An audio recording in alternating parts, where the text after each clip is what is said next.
What time does your show start, Mark? Johnny, I've been waiting all night. What time does your show start, Mark? Johnny, I've been waiting all night. What time does your show start, Mark?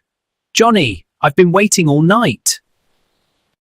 What time does your show start, Mark? Johnny, I've been waiting all night. What time does your... Welcome to Two Stone with Marco and Johnny. Welcome to Two Stone with Marco and Johnny. Welcome to Two Stone. I'm Marco and I'm Johnny, and things are about ready to get out of hand. Welcome to Two Stone. I'm Marco and I'm Johnny, and things are about ready to get out of hand.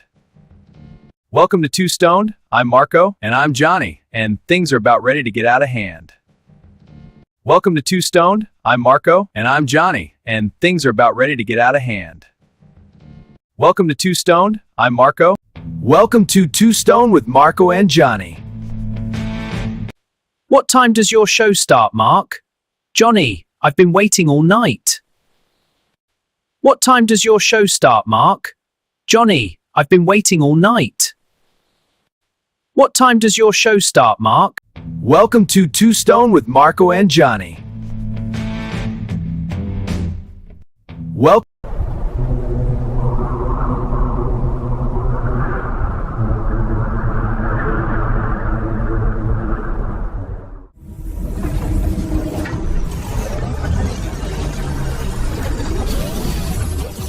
This is incredible.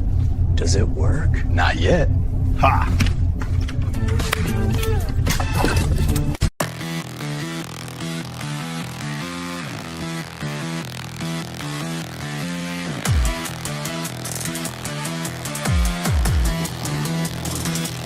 Coming at you left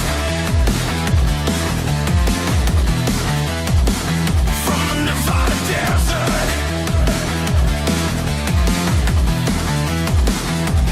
Dust on the bones.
far from home. No need to travel far. You've come to the right place to stare into outer space and find an alien race, all just to say, welcome to the interstellar highway. Buckle up, this ride's on end. Every mile a new dimension, every stranger, hopefully, will float. Welcome to the interstellar highway, where the signal cuts through fear. With your host, Johnny Cush, your alien ambassador, and you're home as long as you're here. Take us to your leader.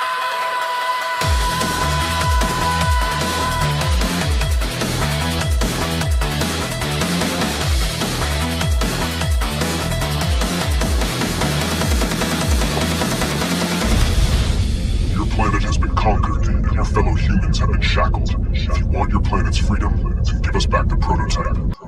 You can have the prototype, but can we keep this? It's a trash bag. What?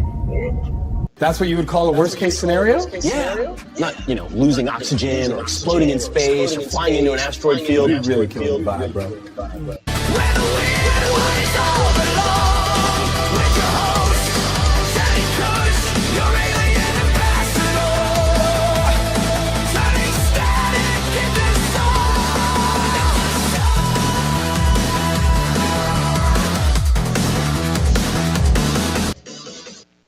Tombstone! With Marco and Johnny! Crack the screen! Crack the skull! We're coming in heavy! Tuesday night! We're bringing the fight! What's scars all come into mind! Nothing funny! Nothing better! Turn it up! Feel the switch up! So with Marco Banks! The best thing you're ever gonna listen to! Hit on this! Don't stone! Two stone and stone! Throw stone! With Marco and Johnny! Crack the screen! Crack the skull! We're coming in heavy! Tuesday nights we're bringing the fight! Watch what scars all come to the mind! Nothing funny! Nothing better! Turn it up! Feel the tension! Two stone to stone! All right, everybody, we're live tonight Two stone from the to desert and an undisclosed location in the Pacific Northwest. Let's go! Two stone to stone!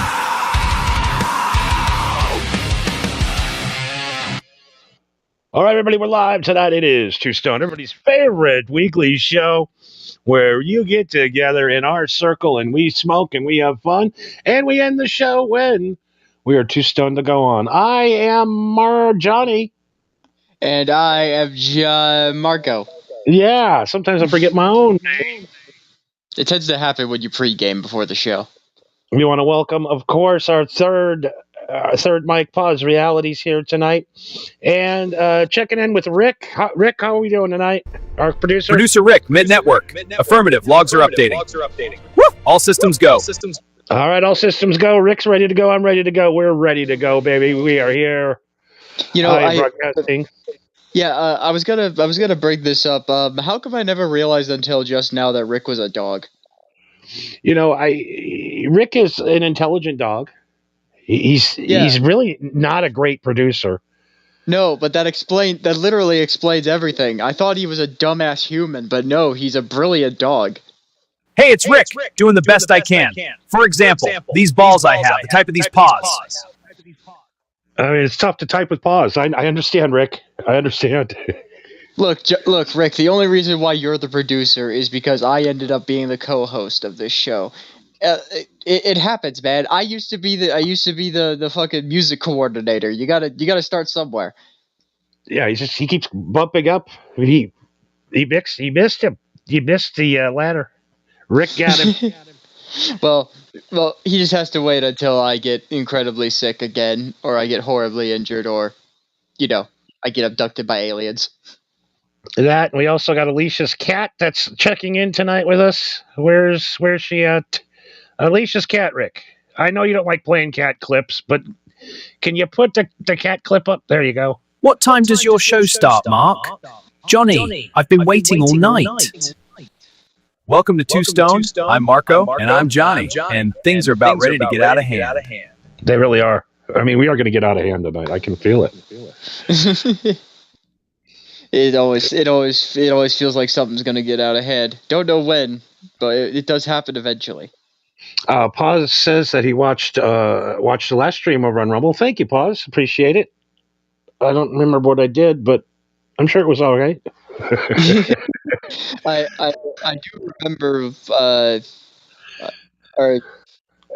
He's talking about our Twitch channel, our Twitch stream that we did. Is that what you're talking about, Paz? No, the Rumble. I think maybe you watched my show last night. It was funny and entertaining, he said. So it must have been my show, not yours. Oh, yeah, that makes sense.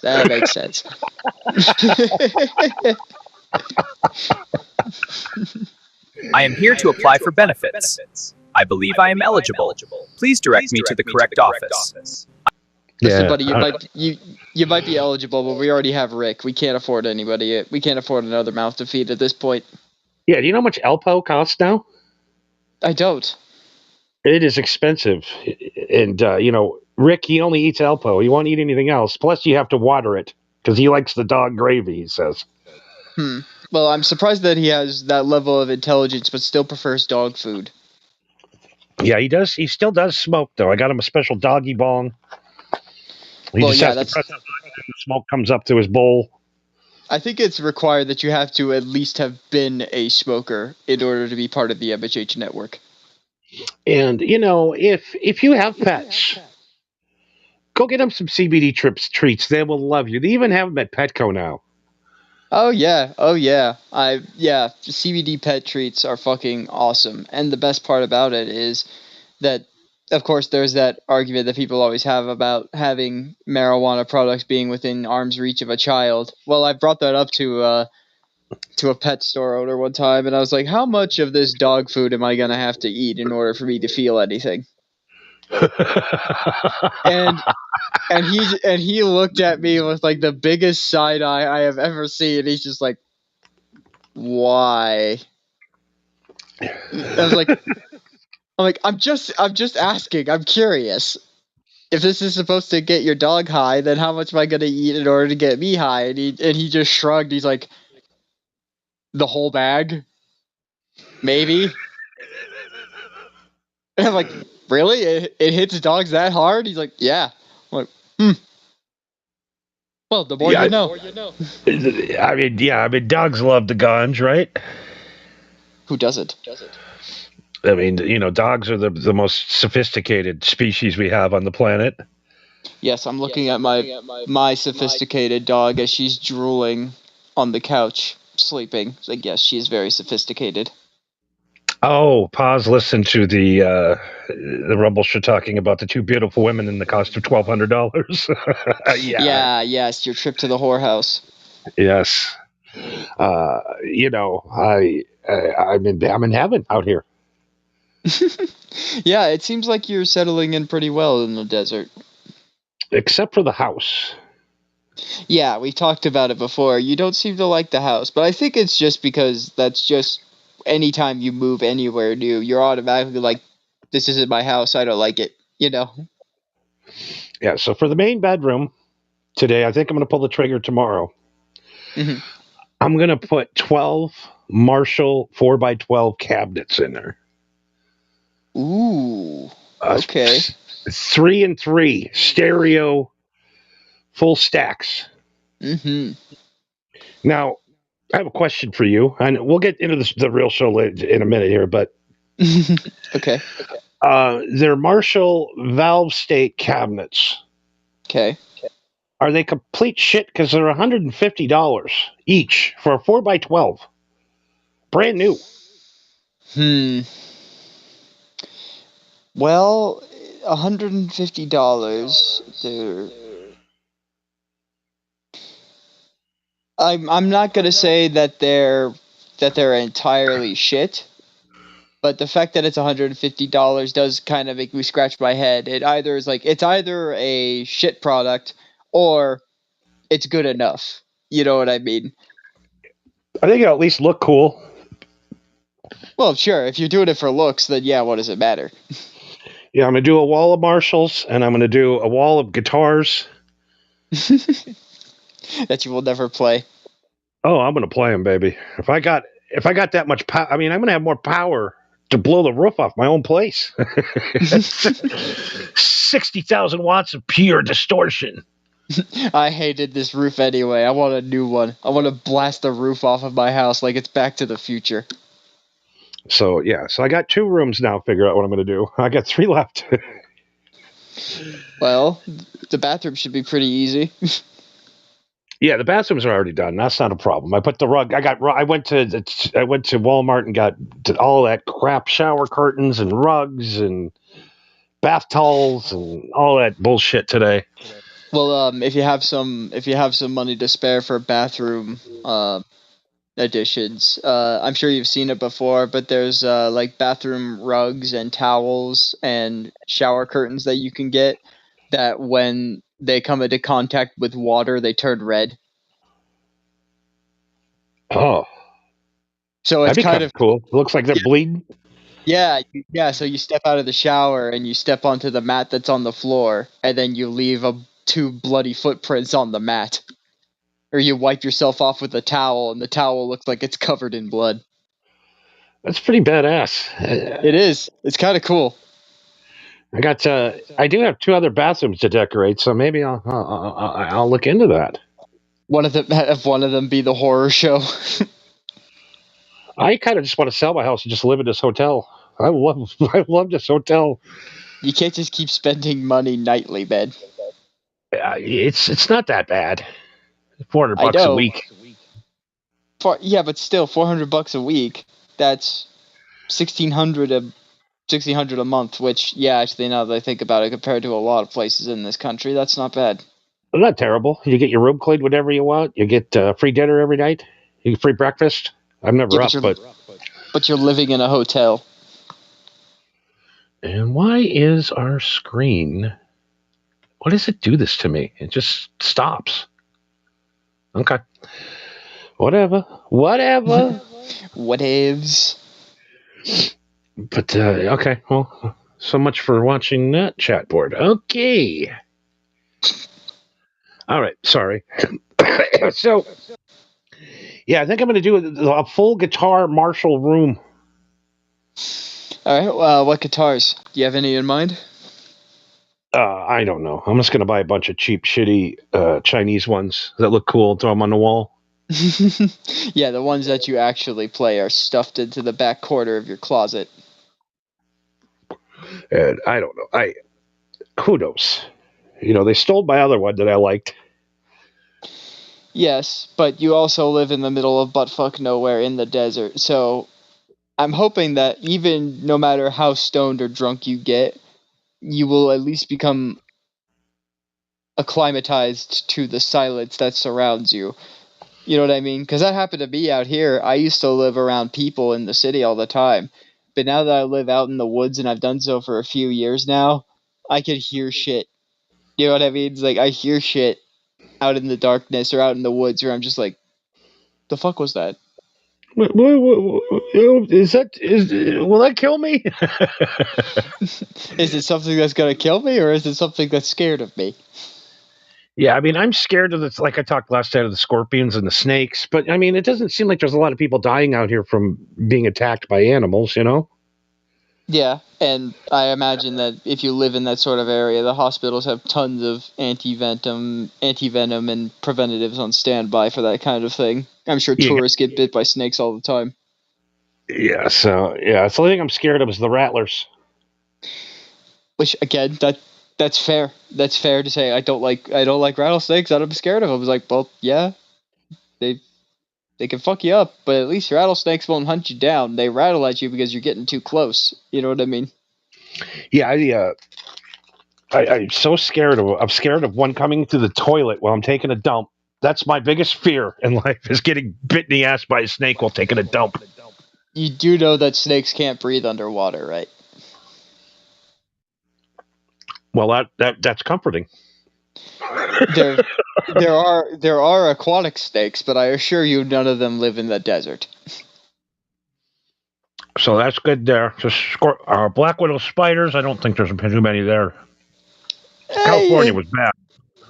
I don't know about Nevada. We get black widows up here too, but again, like black widows are scary. And yeah, I wouldn't want to get bit by one, but as long as you leave it alone, it's not gonna mess with you.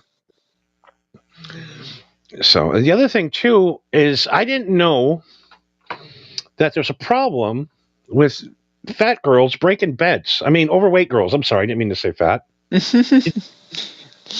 You've just realized that this is a problem?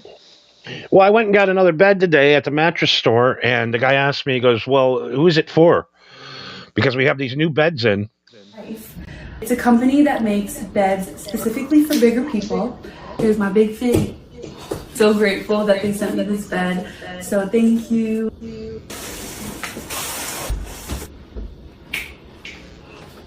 It looked like it said on the box, Big Pig.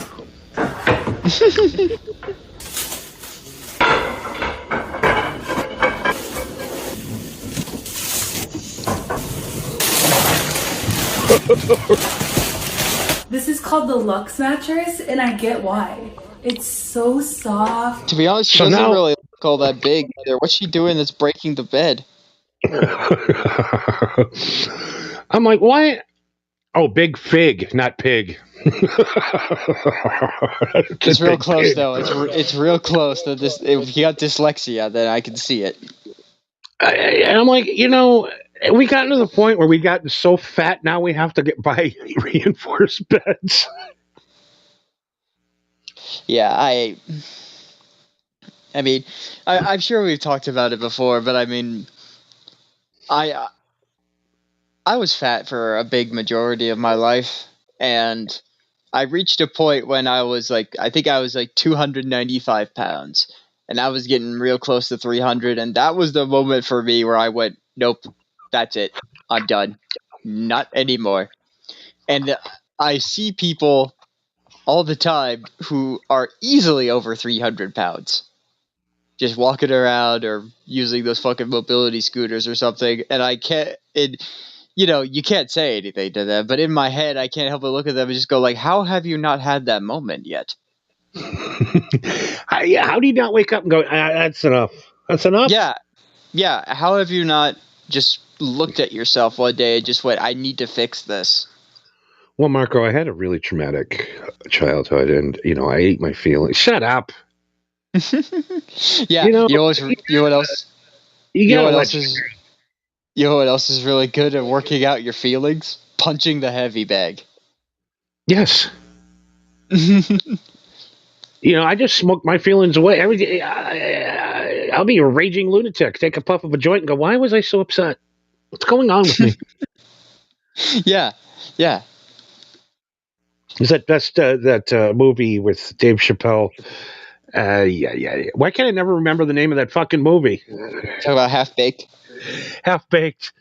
Yeah. Where he's yelling and screaming. They had him a joint, takes a puff, and he looks at everybody and goes, man, I'm sorry for yelling. Yeah. Yeah, it's literally that. Just take a puff, just recontextualize yourself for a moment and realize that you're fucking crazy. Oh God! So I asked the guy at the mattress store. I go, "Is there a weight limit on the bed I bought today?" And he just laughed. And I says, "Do I have to put a scale before I bring a woman to bed to make sure that we're not going to break it? What's going on? Yeah, and also, what makes you? Yeah, I mean, you're a tall, skinny dude, so he's looking at you like, this guy's probably a chubby chaser. Yeah, this guy's got to get wherever he can get. He probably does the big ones. So you have to put a scale now in front of my bed. Okay, honey, you got to step on that, and you have to weigh under 240 pounds, or we're gonna have to go to room 2 with the reinforced bed.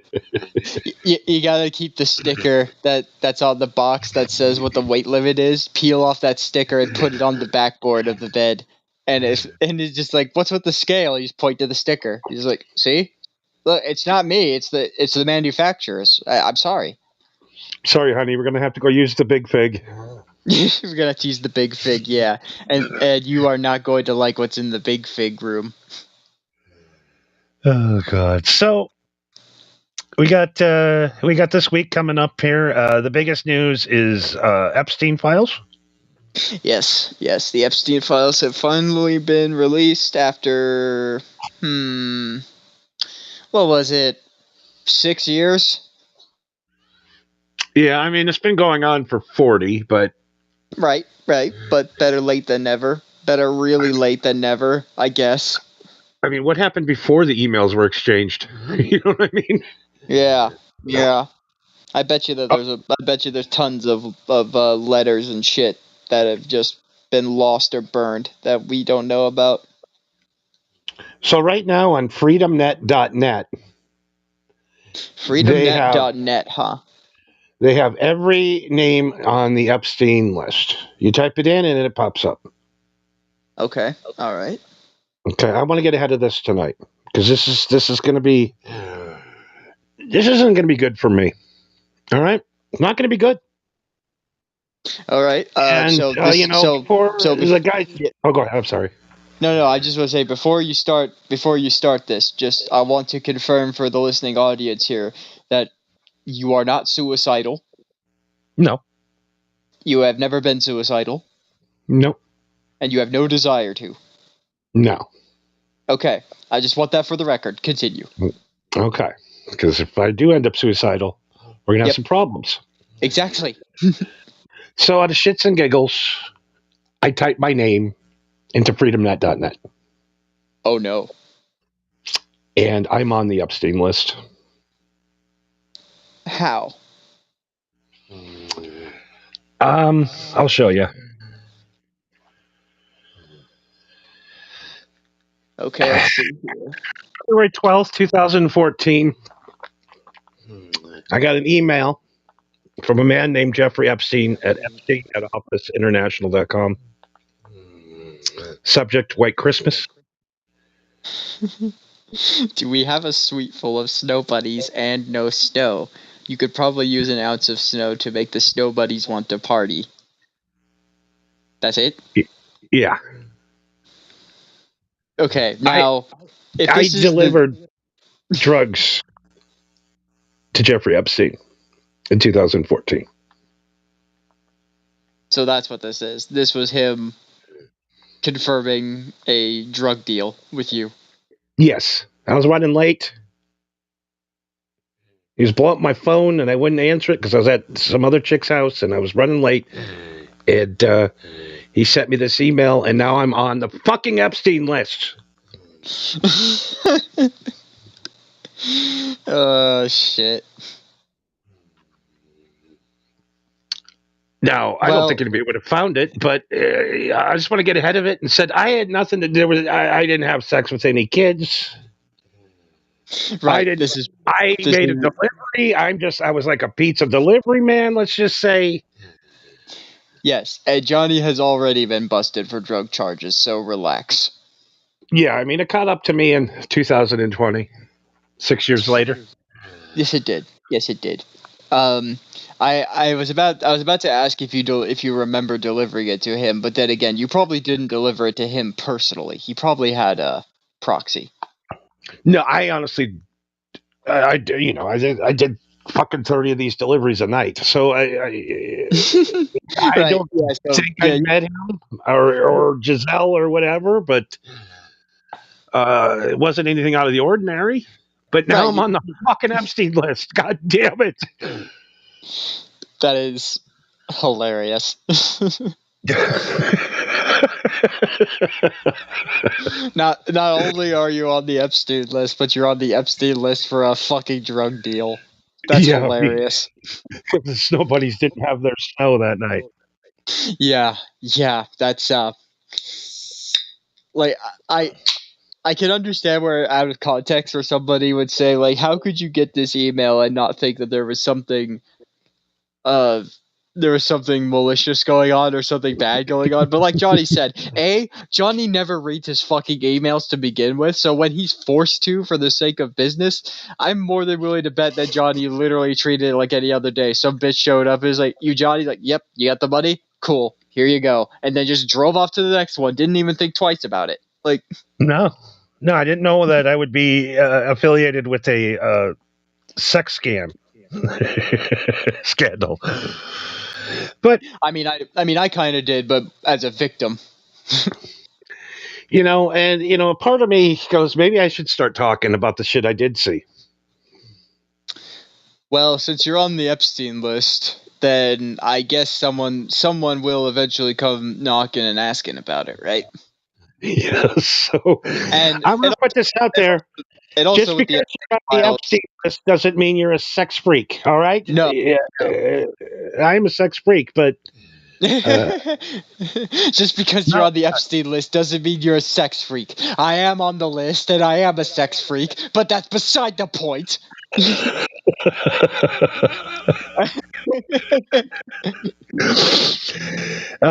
So, and just for everybody, Marco has no affiliation with me whatsoever. I didn't even know Marco until 2025. So, yeah, I didn't even know Johnny existed until like 2 years ago. I mean, I could list names for days about guys I delivered to and hung out with that would blow your mind. Guys that you think would never do drugs. It's always the ones that you don't think are the ones that are on it. Yeah. Well, okay. Well, think of it this way. I understand that you're careful about who you talk about and what they did, but if it's people that are already in hot water from the Epstein list anyway, are they really going to notice? I don't think so. I don't think so either. So I just wanted to get out in front because I know if anybody is trying to get me, that'll be a get you moment. But I'm ahead of it. I'm on it. But I'm okay. Yeah, I mean, if that's literally it, then yeah, like that's nothing. That's like you said, like that sounds like a drug deal more than anything. And if that's the only one, there's no returning email. Like he just sent it to you. You didn't even respond. It looked like he just told you like, "Hey, where's my shit?" Yeah, I mean, I did text him, but I never have my name account to any phone ever. You know what I mean? Well, that, and I'm sure you had burners on you. I'm broadcasting on a burner right now. Yeah, because that's the smart thing to do. Oh God! So the biggest news today, other than Johnny Cush being on the Epstein list and Reinfest Beds, officially today, they have listed Kurt Cobain death as a homicide. Really? With the amount of drugs in his, they redid the blood, they redid everything. He was in a coma when he was dead, and there's also evidence of he was shot somewhere else, and then they moved the body because there was no blood hardly in the room where he was found. So, what you're telling me is that the woman of your dreams, aka, fucking, what's that bitch's name? Courtney Love. Yeah, so what you're telling me is the woman of your dreams, Courtney Love, might have actually killed Kurt. Well, I know for sure she didn't. Okay, but she might have gotten him killed. No, I know who got him killed. Okay, who's that? Okay, who was going to lose the other half of the publishing? The other half of the publishing? Well, the rest of the band. Exactly. And how many dead bodies are around Dave Grohl? Quite a few. 2 that I could think of. Yeah, a healthy guy just drops dead in South America for no reason after he requested some publishing money. Yes, but Taylor Hawkins also had a history of drug abuse in the past. But again, it hypothetically speaking, it would be very easy to make it look like a drug overdose. And, Taylor Hawkins also had a history of not asking Dave for money. Well, yeah, because he spent it all on drugs. Quit pointing the finger at Courtney. She's too sweet. She's too sweet. She would have never done that. She's a sweet girl. There is nothing sweet about that girl. Everything. My dream girl. You shut up. She's a nice girl. Go to Seattle then. There's dozens of bitches that are like her. Oh God, I've dated women like her, and it is just a constant stress. You're on high alert. No wonder Kurt was on heroin. I'd have to be a heroin to deal with that bitch too. Yeah, for real. Actually, that actually reminds me of I know you're a Primus fan, or at least somewhat of a Primus fan. But absolutely. So I'm sure you know the song "Coattails of a Dead Man." Mm-hmm. Which has Tom Waits featured on it, which is awesome. But I don't know if this is true or if it was confirmed by Les Claypool or not, but I think that song is about Kurt and Courtney. Oh, I think it is 100%. Yeah, it's it's I'm trying to remember what the lyrics were. Where it struck me as Kurt and Courtney was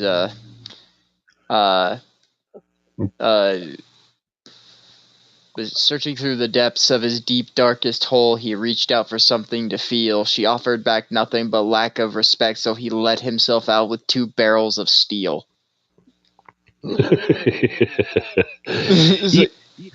Damn.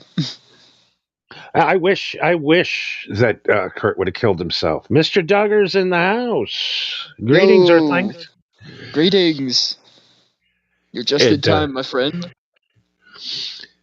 Yeah, I think I honestly do not think that Courtney had anything to do with it. I don't think she has the intelligence, to be honest with you. You don't have to be intelligent to get somebody killed. I know she did offer that guy from the what do you call it? That band, the Mentors. Yeah, that dude with the fucking mask that ended up getting run over by a train. That was the most terrible band of all time, the Mentors. Ever hear of the Mentors? No, I maybe I have, and then I just mentally repressed it because it was so bad. You know what I mean? The singer of the band is El Douche, or El Douche. I'm sorry. Yeah, El Douche. Yeah, that motherfucker. Yeah. And 2 weeks after he did that interview, he was run over by a train. They chopped his head off. Yeah. But that's another one where everybody was just like, oh, he was killed. They made it to look like an accident. I'm like, no, I'm more than willing to bet that El Douche got himself drunk and high and passed out on the railroad tracks like a fucking idiot. You know? Oh, absolutely. And I think El Douche needed a couple of bucks for some beers that day. Would tell the documentary crew anything they wanted to hear. Yes. Yeah, of course. And also, I don't know shit about the Mentors, but what little I did know about them is that they're a shock rock band. Like, that's their thing, is shock value. So, of course, that guy's going to say, oh, yeah, Courtney told me to go kill Kurt for her. Yeah, I'll give you all the details. Yeah, because it was the worst. It just gives them publicity. Yeah, imagine 3 guys that learn how to play instruments in one day. Smoke them if you got them. We got them, and we're smoking them. Indeed. It literally sounded like like 6-year-olds trying to play instruments. It was really bad. Yeah, if you ever thought that punk music was bad, no, it gets worse. Their most famous song is "Heterosexuals Have the Right to Rock," an anti-gay song. Yeah, I was gonna say, what the hell does that imply? Heterosexuals got the need to rock. We're not getting down and sucking any cocks. That's their song. Wow. It's really how bad. good- Yeah. How that man had a career from the Mentors. You ever want to have some fun? Check out the Mentors, everybody. Maybe the worst band in the history of bands. Quite possibly. Not as bad as Bad Bunny, though. Yes, but he's not a band. He's a solo artist. I don't know what that was. I don't know what that is, what that was, what that's ever going to be. I don't know if you saw that. I don't remember if I sent it to you or not, but it was an article that said that during the Super Bowl halftime performance, the ICE tip line had a spike in phone calls and searches on Google. We need to get him out of here. Yeah, it's just like, what does that tell you? Well, the thing I don't understand is why are you, I don't know, just like emphasizing how shitty Puerto Rico was. Yeah, power was out for a year. All we have is sugar canes walking around. You know, he's the first artist in the history of music to get a Grammy without a top 20 hit. His highest chart-topping song is 85th. Let that sink in for a minute. He has not one hit song, but he's the biggest artist in the world. Well, there's that, yeah. But also one thing about the Super Bowl halftime show that everybody forgets about is that there is no decision making in the process. There is no like voting or anything like that. It's literally any musician shows up and says, "I will give you money if you let me do the Super Bowl halftime show." That's how it works. Yeah, a lot of people think they're getting paid millions. No, they're paying millions. They're paying them to do the Super Bowl. And I'm seeing a lot of people, just because they're in some political spectrum, that are the biggest Big Bunny fans that's ever existed, because they know people on the right wing hate it. Mm-hmm. So now you're just pretending to like it, because I would like it if it was good. What are you, racist, Johnny? I love Carlos Santana. No problem with him. He's great. He would have been better. You know what I mean? Yeah, for sure. I have no problems with Nico from Deftones. I have no problems with where he's from. I just had a problem with the music being bad. Well, it wasn't even that the music was. Well, I mean, you can say it's bad. That's your objective opinion. I would also say it's bad, but that's my objective opinion. But my main problem with it is that when I listen to it, I'm just like, I really don't get what makes this special. It sounds like every other Latin pop music that I've ever heard. You know what I mean? Yeah. Like, I don't. It's like Pitbull in Spanish. Yeah, it's like again, maybe it's just because we're getting old. I don't know. That might be it. But I don't know. It really just boils down to I don't get it. And if you like it and you genuinely like it, then great. But if you're doing it just to piss people off, well then guess what? You have no taste in music then. No, it's if it wasn't political, it wasn't some kind of conspiracy to get people to vote for Democrats this year. I don't know what it is. It wouldn't surprise me if the Democratic Party chipped in to get that guy into the Super Bowl. You know what I mean? I'm like, okay, what's the guy's hits? And he doesn't have any hits. He's just a guy. He's a character. He's like a Sesame Street character. He doesn't have any hit songs, but everybody seems to be watching him. I don't get it. It doesn't make sense. Yeah, I don't know, but evidently he's got the money. I thought he had maybe a number one song at one point. No, number 85, highest chart topping. He wins a Grammy. That's the best artist out of the millions of albums that came out last year. Bad Bunny, he's the best. What I wouldn't give to be able to travel forward in time like 2 months. Because right now, I bet you that when he was doing that, he was thinking like, this is going to be the peak of my career. I'm going to explode and everybody's going to love me. And then fast forward 2 months from that, and we're having record numbers of deportations. And if he would have sung one song or a half a song in English, it would have showed some respect to the audience that was sitting there. Mm-hmm. You want me to show up to a German soccer game and start singing "Born in the USA"? It would be the same thing Right. in English. And I'll come in and I'll take all the countries of Europe and fly their flags into your country. I don't know.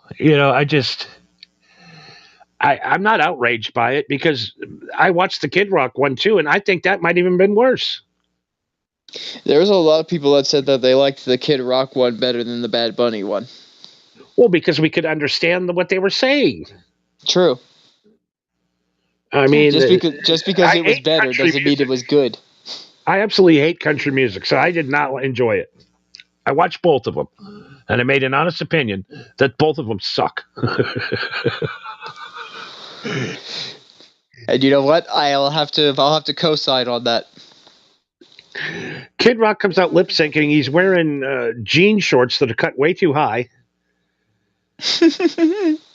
He got himself a terrible haircut. Now he's got that long hair, but it's like flipping up in the back. You know what I mean?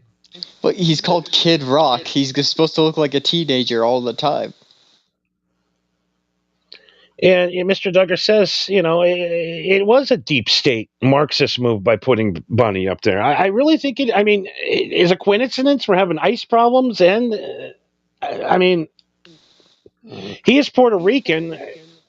We should deport him to Puerto Rico. I'm kidding. I know Puerto Rico's the United States. Yes, Puerto Rico is a sovereign nation.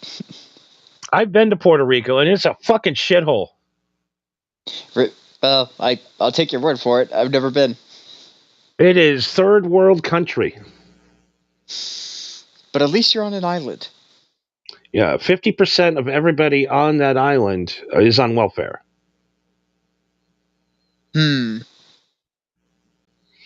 It costs the U.S. government $55 billion to run Puerto Rico, and Puerto Rico gives us back $5 billion every year. So every year, we lose $50 billion by having Puerto Rico.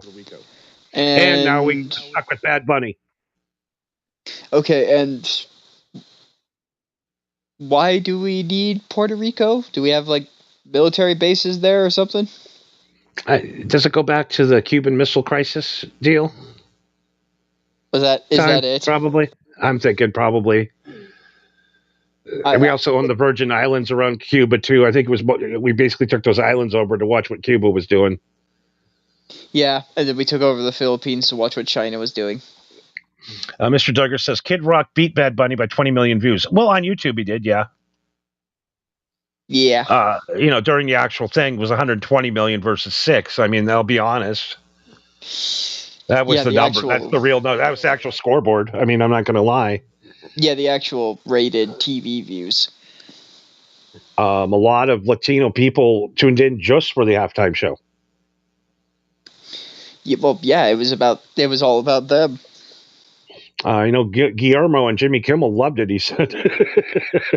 Because you can understand it. Oh, yeah, I'm sure they'll be ranting and raving about how much they loved it. I'm not a big Jimmy Kimmel fan, but he did a thing where Guillermo translated what Big Bunny said. Uh-huh. And it was fucking hilarious. He's like, look at me, I'm over here by the truck now. Now I'm going to walk over by the by the weeds. Look at the weed. It's dancing, isn't it? Is that Gaga? Gaga? He translated it wrong, of course, but comedically. Right, That's right. the first thing on Jimmy Kimmel I've seen that's been funny in about 5 years. Hey, broken clock is right twice a day. Absolutely. You have 19 writers. You'd think you'd come up with one joke a night, right? Yeah, at least one of them. Oh, God. Viewers. No, yeah. So the replay, yeah. Absolutely. Kid Rock's killing him. But Kid Rock sucks. Well, I mean, yeah, how old is he now? He's got to be in his 50s, right? 55. Yeah. Yeah. So, yeah, he definitely... It wouldn't surprise me if he fucking sent it at least a little bit. I'm not gonna lie, I've seen Kid Rock 5-6 times, and every time I've left, I went, man, that was a fucking. It reminded me of like a 1976 Bob Seger concert. It was just amazing, great. Mhm. But not at the Super Bowl. that I don't even know where they got the crowd for that. It was just bad. Yeah, I saw that. Like almost everybody in the crowd was just standing there. Nobody was dancing. Nobody was moving. Like everybody was just standing there. And by the way, do you know who really won? Who won what? Who really won the halftime show replay game? They have 40 million views, doubled Kid Rock's, and that, my friend, was the Puppy Bowl. The Puppy Bowl killed everybody's ass. You know why? Because Puppy kick ass. Everybody loves puppies. Puppy.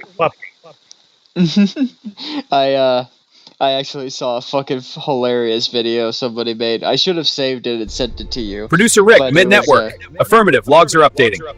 Yes, I should All have sent systems it to go. you, Rick. I know. But, Okay, Rick. Just because we said dogs, you don't have to interrupt Marco halfway through his speech, you asshole. All right, continue. Sorry. But it was it was just these two dudes were watching the Puppy Bowl on like a big screen TV, and the video was just POV. Your roommate just spent his entire life savings betting on the Puppy Bowl, losing his mind like it's a football game, but he's yelling at the puppies. Do you think the Puppy Bowl, the puppies themselves, they can't rig it? That's probably the most unrigged game during the whole day. Yeah, because I mean, yeah, you could like tempt a puppy. It's like, oh look, he's got the toy, and then you throw like a piece of beef jerky out of bounds. And like, yeah, maybe that'd work. But puppies are also fucking stupid, so you can't really control them. You can't fix the Puppy Bowl. No, you can't. Whatever happens, happens. It could just end in a double overtime and no one scores. You know. Another weird thing happened at the Super Bowl. Wherever a laser was pointing on the field, that's where the play would stop. You're gonna have to find some clips of that because I didn't watch it. Yeah, I'm gonna have to. I got clips. I didn't have time to load them, but I'll have them up for tomorrow night's show. But it was fixed. The game was 1,000% fixed. It was horrible. It was the worst. Like the football game itself sucked. But yeah, from what I saw of it, the Seahawks just fucking curb stomped them. And it could have really been 60-13 at the end of it. But you know what they had to do? They had to keep the score down. 71% of Americans bet the over, which was 45. Guess what the total score was? It was 42, so they hit the under. So the casino got a 78% payout. Yep. Amazing how them points work. How I'm like, why are they keep kicking field goals? It's weird. Why are they trying to keep the score down? Yep. It was completely rigged. NBA completely rigged. They've 8 guys have gotten busted this year. Yeah. Sports are incredibly rigged and easily corruptible, which is why I prefer watching sports and entertaining myself with sports that are pure, honest, and simple. There's no bullshit and no backdoor politics and no shenanigans whatsoever. Like boxing.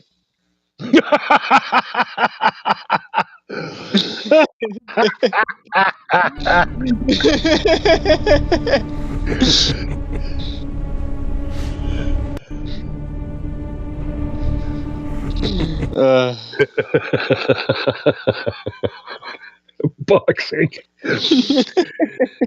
I mean, it's gotten to the point where professional wrestling now seems to be more unscripted. Yeah, because at that point you know that there's a script, but there's also a chance that that dude could fuck up and lose his balance and crack his skull. I don't know how more of them guys aren't dead. For real.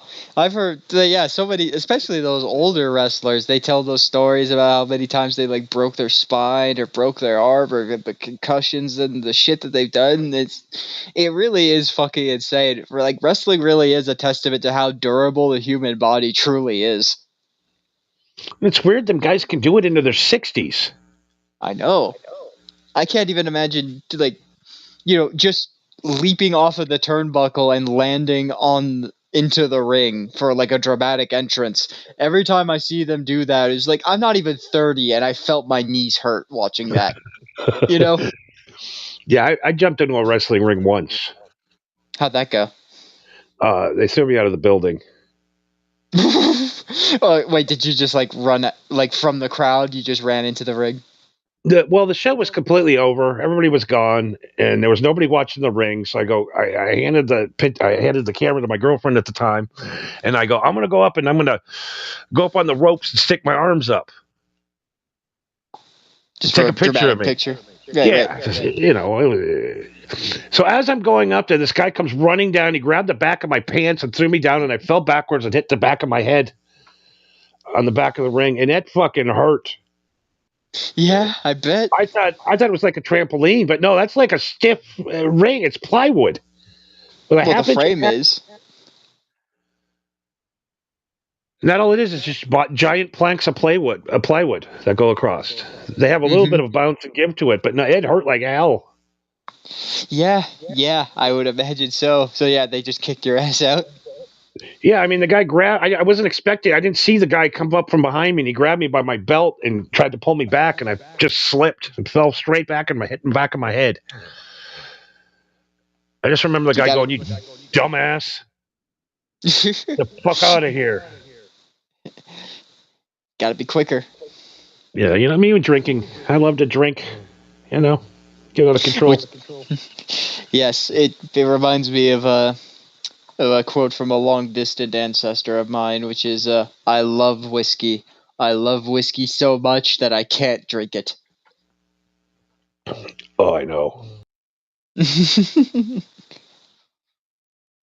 It really is a tragic thing. And thankfully, I didn't inherit that part of the family bloodline where I love to drink. So now I just resort to smoking weed like a true degenerate.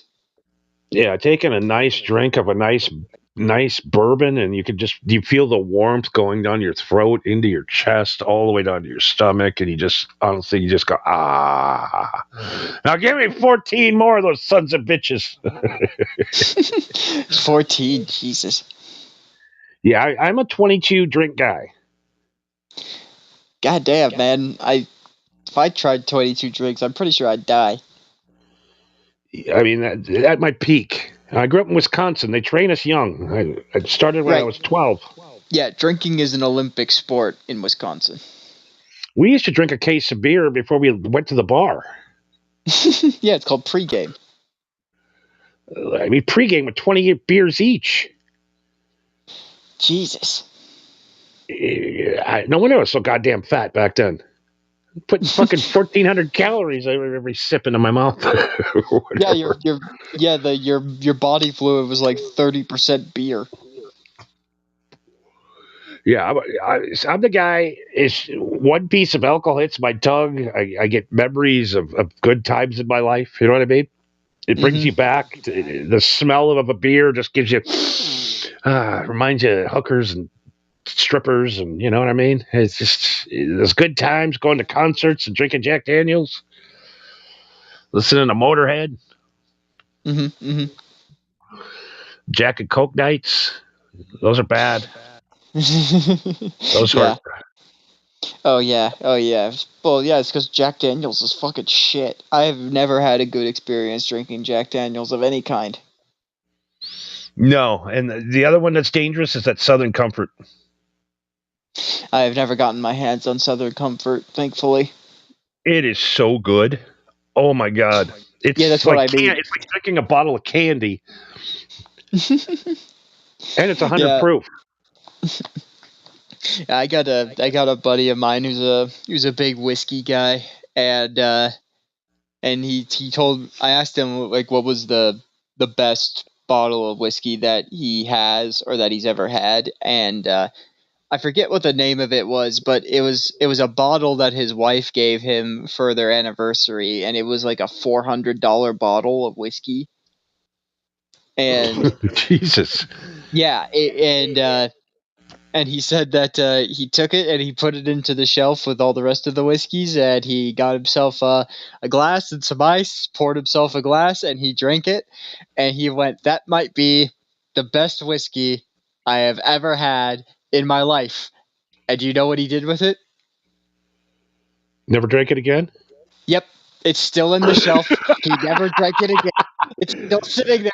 He's just like, I can't drink it because if I drink it, then it's gone. Like, that's $400 right there. I can't just drink it.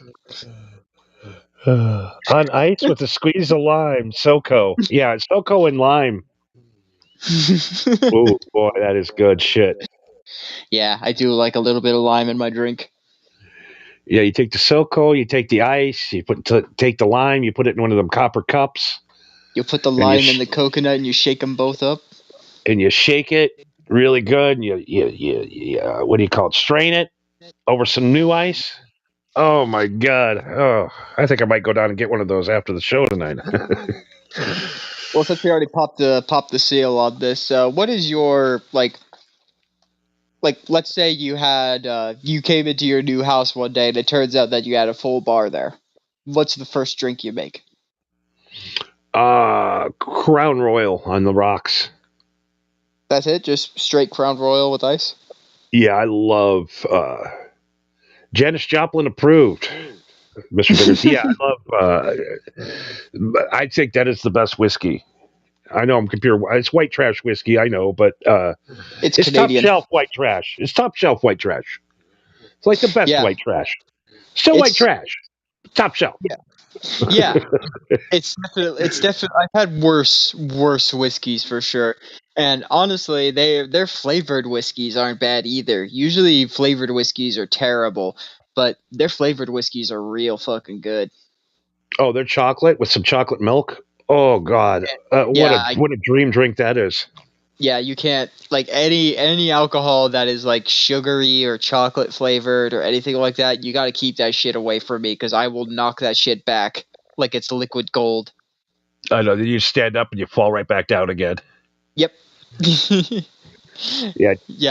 I just constantly go on an up and down roller coaster of, oh man, I'm so drunk, I can't even walk right now. And then all of a sudden I have this surge of energy. It was like, you know what? I think I could go for a walk right now.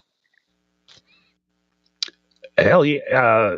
Beisel Heiden is a good sipping whiskey. It must be German. I can't say I've had German whiskey. Yeah, Mr. Duggar.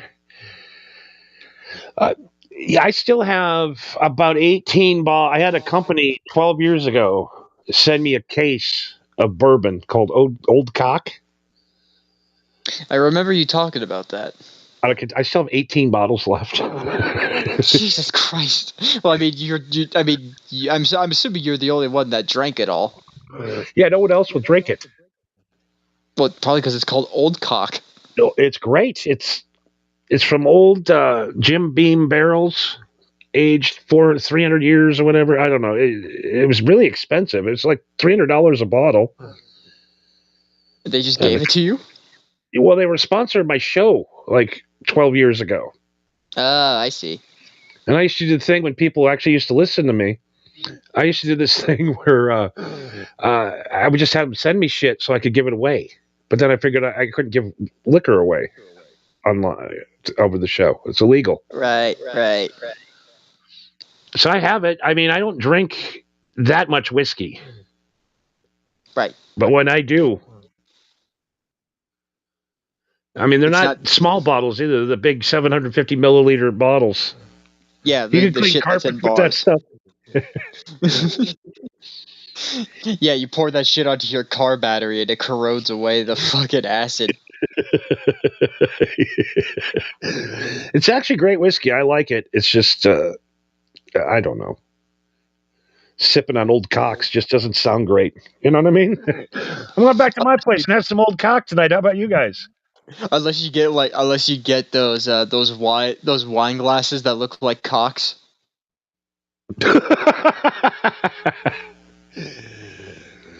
So yeah, if you come to a Kush party, 9 out of 10 times the drinks are going to be mixed with old cock, even if we put them in other bottles to make it look like regular whiskey.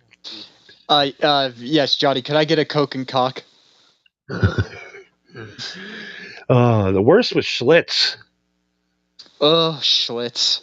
Oh God, they sent us so much beer. I couldn't even give it away. It just tastes like shit. Yeah, I've only had Schlitz once, and that was all I needed to know about Schlitz. I was like, I don't need to drink this anymore. I had a guy goes, well, you need to put some salt on your hand and then lick it, and then then it tastes better. And I'm like, all right, and it actually does. You got to salt your Schlitz. Salt the Schlit. Okay, good to know. Keep salting that Schlitz, folks. Keep it real. That's gonna be the next AI song I made. Salt the Schlit. Salt the Schlit.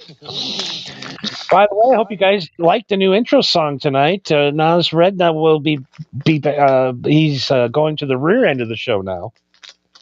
Yes, yes. I went through the painstaking effort of making an AI generated song and a music video. So I hope you guys like it because I sure as fuck do. Johnny seems to really like it, and I hope you don't get sick of it because we won't. And I love watching Nas's shit more fucked up. So when I'm too stoned, Nas's shit makes more sense. Absolutely, yeah. Yeah, we did test it before, and Nas's song does hit better at the end. Oh my God. Speaking of Nas, he's not a big fan of Three Doors Down, apparently. No?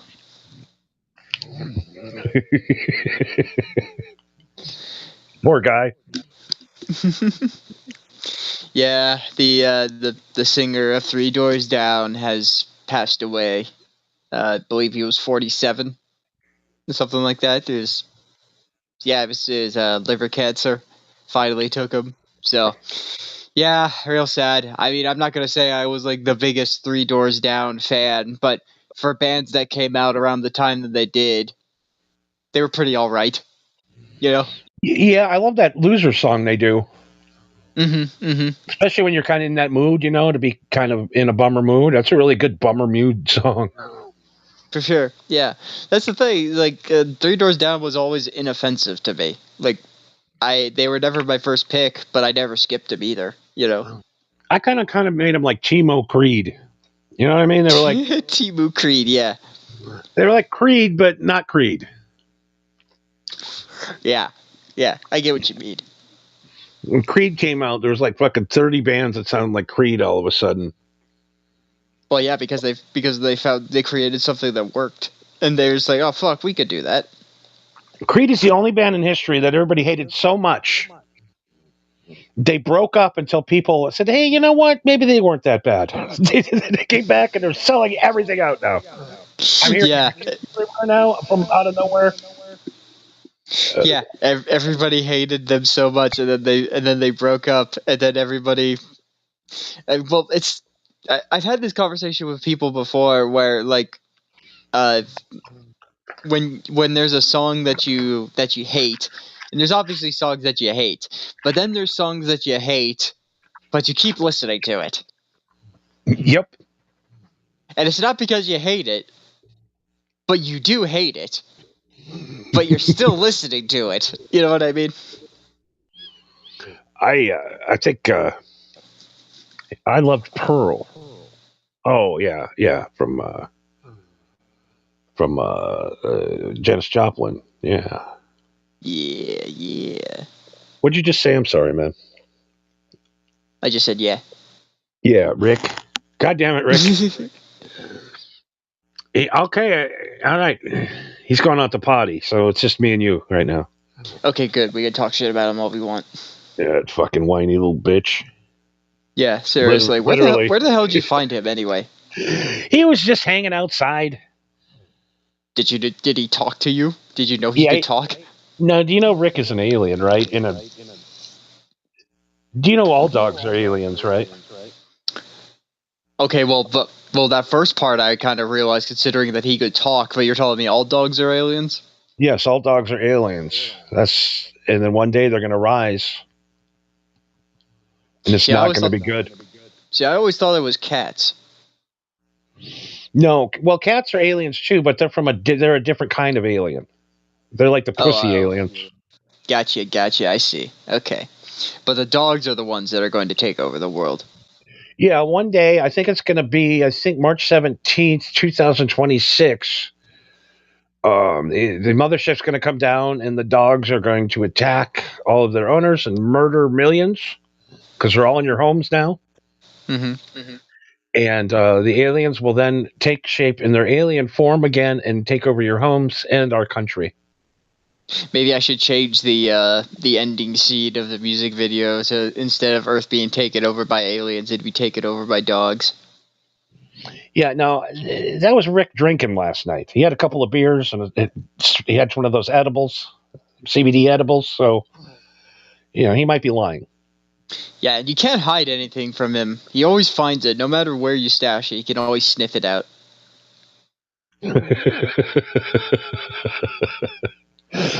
Oh God, the alien takeover in dog. I mean, look at the transformation of the dog's life. Yeah, for real. They were scrounging for. They were literally surviving, just like any other animal. But then they saw humans and how useful they were, and it was like, oh well, maybe if I just act nice, they'll feed me. I mean, it's gotten to the point now where the dog eats before the kids do. Mm-hmm. The dog now is everywhere, and if they all decided at one time to snap, the only man who's going to be alive is me. No dogs in the house. So you're basically talking about Alfred Hitchcock's The Birds, but with dogs. Yes, I think that would. I feel like that would actually make it more terrifying, to be honest. I think we should make that movie. Yeah, dogs are. I'm imagining like have you seen World War Z? Yes. I'm imagining World War Z, but with dogs. Oh, I'm getting an email. It says, Johnny, they already did it. It's called Zoo. Okay. But it wasn't just dogs. It was all the zoo animals, idiot. All right. Yeah, it needs to be dogs. They need to be cute dogs. They need to be cute dogs that are in like everyday households. You see like pugs and chihuahuas and Pomeranians and shit. And then all of a sudden there's like this frequency that's played that only dogs can hear, and then they're just ripping people's throats out. I'm wondering why the Facebook chat isn't up on here. We're live on Facebook. Huh. Does it not connect to the Facebook chat? Yeah, the Facebook chat's going on Facebook, but not on here. I guess, I don't know. It's a big event. I don't know what's going on. All right. Huh. God damn it, Rick. He's still out pooping. All right. You can't really blame Rick for that one. That's Facebook's fault or Rumble's fault. I blame Zuckerberg. He gets frustrated here at the hotel too. He can't reach the elevator button. He has to take the stairs. He has to take the stairs, or he has to wait for somebody to push it for him. Yeah, and he's not a patient guy. No, he's not. He always tells us to hurry up and wrap up the show. We're going for a walk, right? So I mean, there are aliens where I live here. I met them. I can see them. I can see the shape shifting. Maybe you could show them the music video and say, "Hey, I'm a big fan." Yeah, I'm going to be representative. Like I'm going to be the guy at the world meetings. Yeah, I'm going to be the guy that welcomes you to our planet with open arms. I'm going to be the cool human. You know what I mean? They always keep one cool human before they destroy them all. Yeah. Would you rather be part of humanity that gets wiped out, part of humanity that gets turned into biomass, or their favorite pet? Yeah. The alien house N-word. Yeah, like in Futurama, they just keep you in a zoo exhibit on their planet, and they just watch you. Oh God! If only, right? Yeah, if only. All right, this fucking monitor. I'm taking it down. You're going down. All right. Monitor eliminated. I don't know. No big deal. Hour 15 minutes in, and Johnny has killed the monitor. Yeah, I have another one, so no big deal. We'll get another one. The great thing about the hotel here, it has YouTube on the TV. I mean, every hotel should have nice. YouTube on their TV. Yeah, honestly, at this rate, for sure. Because if there was no YouTube on the TV at the hotel, I'd probably be leaving my house by now. Yeah, watching YouTube on your phone will only get you by for so long.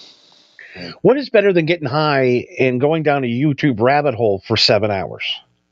Yeah, do you have any idea how many times I got stoned watching YouTube and then I pass out, I wake up and YouTube is still going, and I find myself watching like some like how it's made video of like, oh yeah, today we're going to watch a video on how earplugs are made. I was like, bitch, I was watching car videos.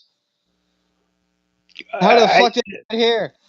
It fucking it gets you. It does. Every time, I'd fall asleep or I would let the show run out, and then all of a sudden, a show would pop on, and it's always fucking Kill Tony for like a year. And I'm like, that show fucking sucks. I don't want to watch it. I fucking hate Kill Tony. It's the worst fucking show I've ever seen. But every fucking day, Kill Tony would flip on. Kill Tony after everything you watch. I don't know why it wanted me to watch Kill Tony so bad. Because it's playing off of your suggestions. But if what you watch is shit that you've already watched dozens of times before, then it's just recommending what's popular. So one day, I gave it 10 minutes, and then I haven't missed a fucking episode since. Every Monday, I'm there before we go over on your channel on Twitch, Marco V193, and so forth. Every Monday, I watch it now like a clock. It literally programmed me into liking that show. So you've been psyoped into liking Kill Tony. Yeah, they got me, and I'm addicted now. I can't get enough. They've had some good people on that show for sure. The thing about that show, it kind of reminds me of our show. Really? How so? Oh, the show's good, every week, but there's some weeks where the show is just clicking and moving really good. It's great, and then there's other weeks where it kind of just drags a little bit, and it's not the same. Sure. So it's not like there's a lot of ups and downs. You never know what we're going to get with us or them. Right. Okay. Yeah, I could agree to that. Some nights we're on it. Like tonight, we had subjects before we went on. Yeah. That we actually did some show prep. No, I'm addicted to that show now. That's one of my that's my must-see TV. What's your thing do you watch anything like every week that comes out, like a weekly episode? Well, yeah, I try to catch Perry Caravello live just to see him freak the fuck out, like always. It's always a pleasure. But other than that, I don't know about weekly. Like, I mostly just follow people who post things intermittently. Like, they don't really have a schedule. They kind of just post when they can. You know what I mean? But there's one dude that I watch. Is a profile who goes by, the profile is called Cord is Loud. Oh yeah, okay. Yeah, I think you sent me a couple of his things. Yeah, all of his videos are fucking hilarious and hysterical. And anytime he posts a new video, I'm like, all right, time to watch the new video. And I watch it. And I'm like, all right, time to watch the rest of them because I'm gonna laugh every time, and I do. Yeah, he's great. I'm trying to think. Anything else? Gas Monkey Garage. I'm addicted to that. Okay. I got one to I'll send you the link later in case you forget. It's a profile called Garbage Time. Okay, is that the guys that break the cars on purpose? Yeah, the Aussie guys. Oh yeah, I watched all their videos. Those are fucking hilarious. Yeah, let's put some goddamn fucking dish soap instead of oil and see what happens and watch the bubbles pumping out of the back of the car. Yeah, those dudes just destroy the absolute fuck out of engines and cars like it's nothing, and then they rebuild the fucking things. Oh god, yeah. No, that's great. I'm trying to think what else. I'm stuck with this right wing shit now everywhere. Well, yeah, you're on Rumble. And it's just like, gotcha. It's everybody's like, well, we got you. You're a bad person. We got you. You're with us now. Congratulations. Yeah. Well, I'm disgraced now. I'm gonna have to go to Epstein Island now, I guess, because I'm on the list. Is that what they're gonna do? They're gonna turn Epstein Island into the new Alcatraz, and that's where they're gonna send all the people that they found guilty? Would that be a good solution? I literally thought of that just now, but yeah, just turn Epstein Island into a prison island and send all the fuckers back there. Okay, I'm getting on my Facebook right now. Holy shit, breaking news. The owner of Chuck E. Cheese, the CEO, owner of Chuck E. Cheese, has stepped down because he's on the Epstein list requesting young boys. Wah, wah, wah. Ouch. Ouch. That's the worst. You know what I mean? That's like the worst. The tier above that, I guess, is girls, It's all bad. It's all bad, man. I mean, one thing to say that you're, into girls, but it's another thing to say boys. That's bad. That's the worst, right? There's nothing worse than that on the planet. Either way, they should everybody involved should be dead. Like that's my thing. Is like if anybody is found guilty of what these emails say that they did or that they're a party to, the simple solution is either A, turn Epstein into a prison island, like I said, or a bullet to the head is real fucking cheap. It really is. I mean, it costs almost $200,000 to put somebody in prison for a year. Yeah, that's why I never understood. I understand the moral implications of corporal punishment, where you're executing somebody and you're killing somebody just because they committed a crime. Like, there's obviously moral implications there. Okay, but there are just some people that really don't deserve to live. They have proven multiple times over that they do nothing but abuse the freedoms that they have, and every time you give it to them, they abuse it. Well, do you think if you took 50 of those guys, right, convicted, they can't be fixed? There's nothing you could do with them. I know for about 10 years they did the chemical castration, and they still went out and did it. Yep. Even though they have no sexual desire. That didn't work. It was a good idea. Didn't work. Yeah. And they tried prison types. And the other thing, too, you do not want to go to prison with that on your record. No. You are not going to have a good... when I would sit and watch those guys get the living shit beat out of them. Yeah, and you would think that they would kill you. No, the only reason that they would kill you is if someone really had a problem with people like you. No, they don't want you dead because they want to torture you. This literally happens in prisons. And I'm going to tell you this right now because people don't understand how it really works.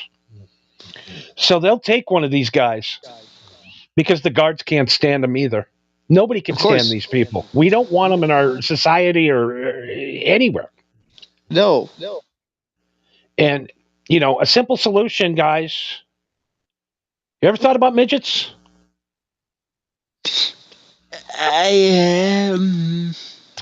There's one available at the Chicken Ranch. I'm not even lying. I was thinking about it. But I had to have more alcohol. I'm going back, and I'm going to do that. But why wouldn't you, if you're into that, why don't you go to midgets.com and, the Tinder for the little people and do like midgets? You know what I mean? Why don't you go on midgets.com and use promo code MHH193?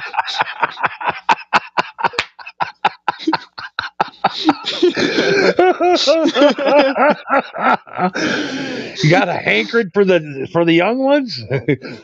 Well, we got you covered. Well, it's like we have the promo code for you. It's like a vampire going to the blood bank instead of sucking on a real person. You know what I mean? Yeah, and I've heard people use that in fucking vampire literature a lot. But there's like, we'll just go to a blood bank, and they all say the same thing. It's like, it's not the same. And then, why are we not allowed to make dummies, sex dummies that look like, young ones? Because, again, the moral implication. But that would save real kids. You know what I mean? Anything to save the kids. I'm suggesting midgets and sex dolls. Okay, but would it save, or would it just perpetuate the fantasy? Yeah, you got me there. All right. That's the issue of this whole thing, though, is that we're talking about a mental disorder and a mental, a mental sickness, and I'm not talking about like mental illness. I'm talking about like these people are actually fucking sick in the head. Yeah, because when one of those comes out to the Kush ashram for their treatment, I'm going to treat them, and that would be my option first. It's like, well, you ever thought about midgets? That would be my therapy session with them. Oh yeah, my therapy session will be real quick. It's called a Glock 10. Boom. Okay, well that's option A. No, that's the final option. Is if you go to the Kush ashram and you follow through, and if by the end of it you don't see the wisdom in what we have to teach you, I just go, okay, well, before you leave, just take a good look at that sunset over there real quick and just reflect on your life. Think about everything that you've done that led you up to this moment, and think to yourself, is this really worth it? And then as I say that, I pull the trigger. Yeah, we're going to take you to the Gemma Rose Garden. Yeah. We'll do everything we can to try to fix you. But if it doesn't work, well, then you're broken beyond repair, and there's nothing we can do. Yeah, I just slap them around a little bit, grab them by the neck, and go, knock the shit off. Because you know what? That worked for me growing up. And the cop would come up and grab me and shake me around a little bit, and he goes, knock this shit off. And I'll be like, all right, sir. Sounds good, like a good idea. Unfortunately, there aren't people that smart. Fuck you, Pit. No, I'm like, yes, sir. That's a great idea. You know what? You're sober. I'm not. You're seeing things better than me right now. You sound like you have your shit together. I'm going to listen to you. I never really had a father. So I guess, I'm trying to think of some way to save these individuals with this sickness, but I cannot come up with any other than those two. Every time that they have tried, it always ends up failing miserably, or it does more harm than good. So I guess we're going to have to go with maybe plan A of taking 50 of these guys, putting ropes around their neck, putting 50 cameras on each face, and watching their fucking heads snap. And go, hey, let's knock this shit off now. We'll clean this shit up and come for you. That's again, public executions are they took away public executions a long time ago because of, again, the moral implications of that. But that doesn't mean that there aren't hanging offenses in this country still. In Texas, did you know that it's still a hangable offense to steal somebody's horse? Fuck right, man. You get your buddy and your ride. Yeah. Well, yeah, back in the 1800s, like, yeah, when horses were your only way for you to get to and from where you needed to go, yeah, that shit makes sense. But now we live in the 21st century where we have cars and shit, but nope, still a hangable offense in Texas to take your buddy's horse on a joyride and not know about it. It's like, no, if he was pissed about it, you're dead. Your daddy can shoot you. Yeah, or he could shoot you.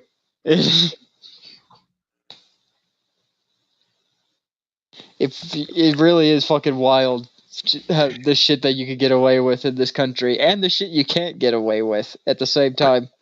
And like you said, they had to get rid of that because it's inhumane. But you know what? When they saw a guy getting hung for stealing shit in the street, you kind of goes to your mind, hey, if I steal something, I'll be that guy. I'm not going to steal anything. A lot less crime back then when you could have public executions.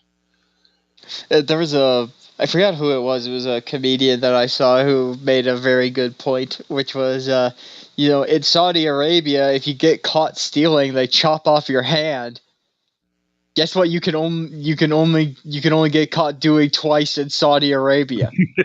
Stealing.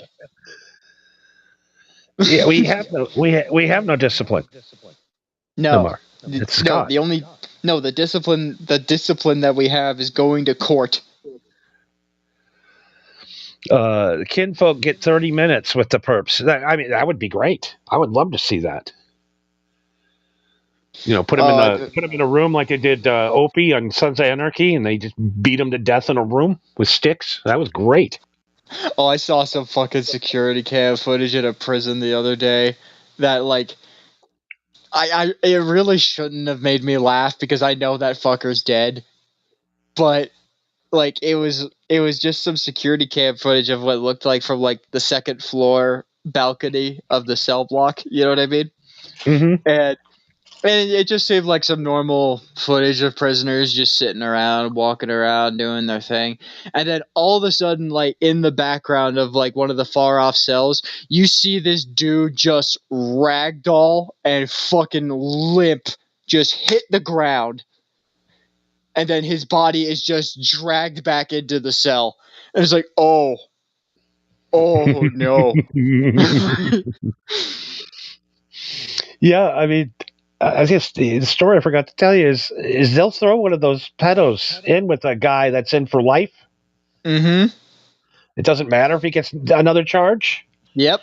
And then about in the middle of the night, all of a sudden a piece of paper will slip underneath the door with the guy's charges. Mm-hmm. And then the guards are sitting there. They literally have a pool on how long that motherfucker's going to live. Yep. And, Guard Anderson, he won every time. I don't know if he paid the guy to kill him at a certain time. That guy won the pool every time, Anderson. I bet you he went over to his cell and he was like, listen, I know you really want to kill him, but if I give you the key to his cell, can you wait 2 more days? Oh, God. And, they did the old Epstein, they did the old Johnny Epstein trick. Where, what the hell's that? What you do is you take these criminals that are so horrible, right? Mm-hmm. And you put them in prison, and then you let them walk out the back door and go somewhere else. Oh, the old mafia trick. Yeah, so everybody thinks that the guy's in jail and he's suffering, or that he murdered himself. Mm-hmm. Mm-hmm. I mean, these people that pull these jobs on the Epstein thing, apparently within 24 hours, he laser removed his tattoos from his arm before he died. Because in the morgue, his tattoos are gone. Mm-hmm. It's not him.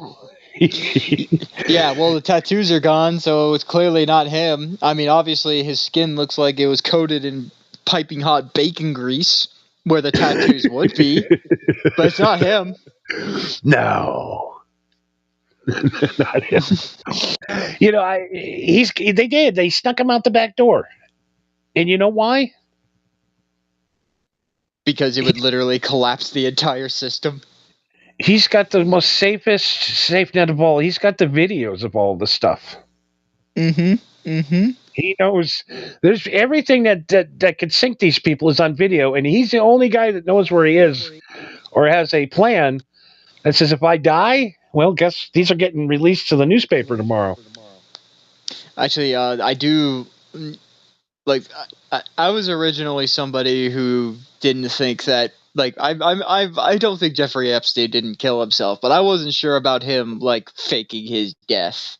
Like they faked his death, you know what I mean? Yeah. Until fairly recently, when the Epstein files came out, and there was a unique and interesting thread of 4chan posts that came out that said that somebody figured out, basically like through the Epstein files, they figured out which video game profile belonged to Jeffrey Epstein, and the video games.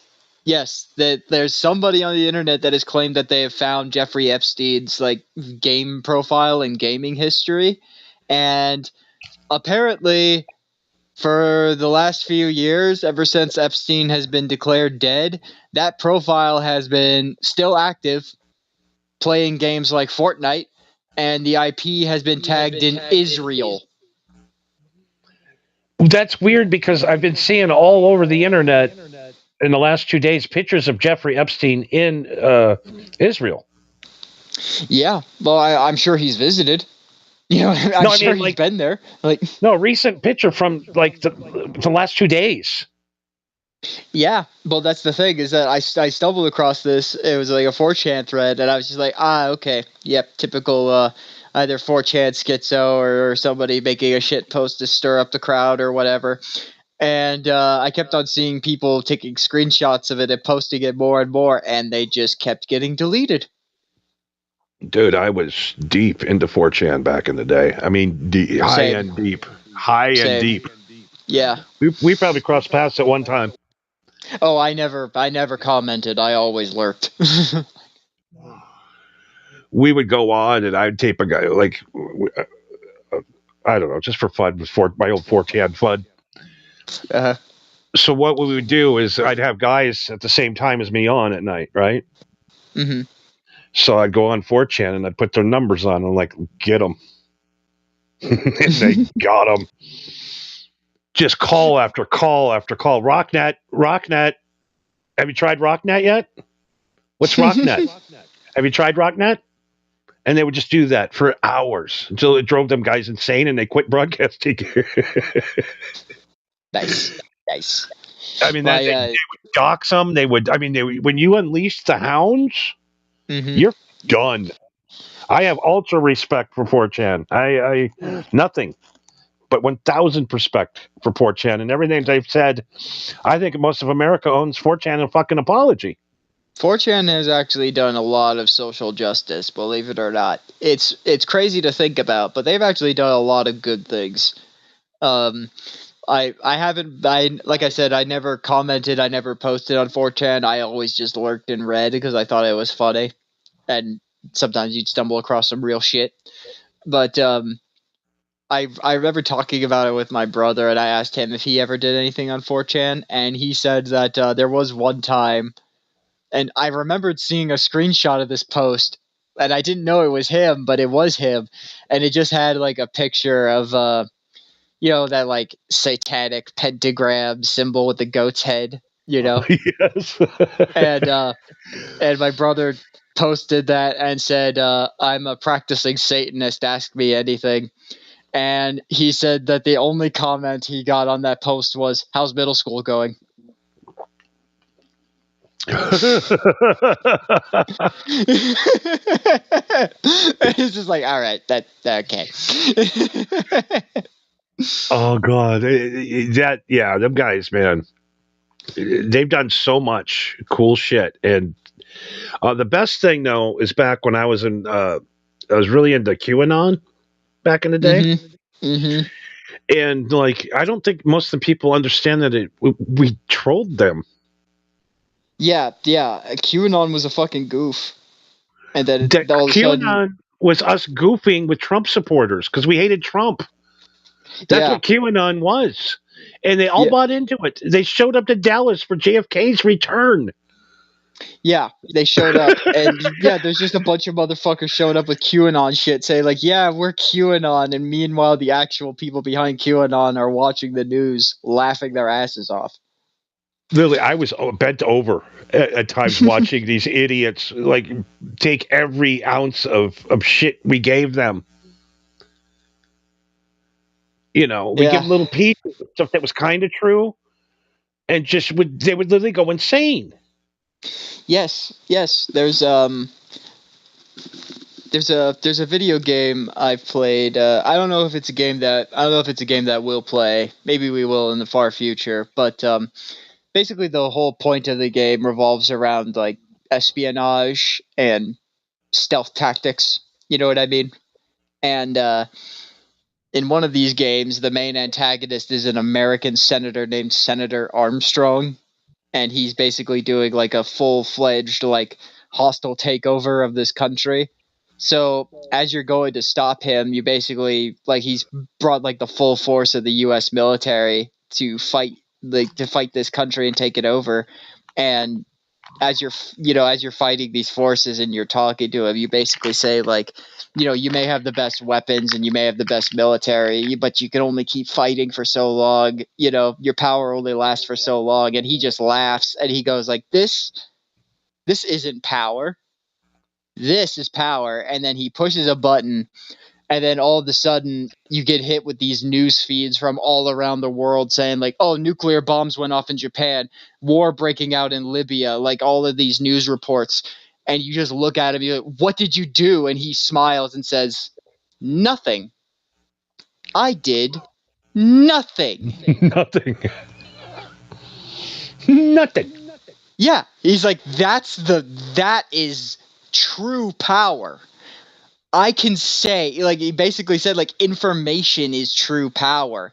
I can start World War III at the push of a button if I wanted to, just because I control the media, I control the information, I control all of these things.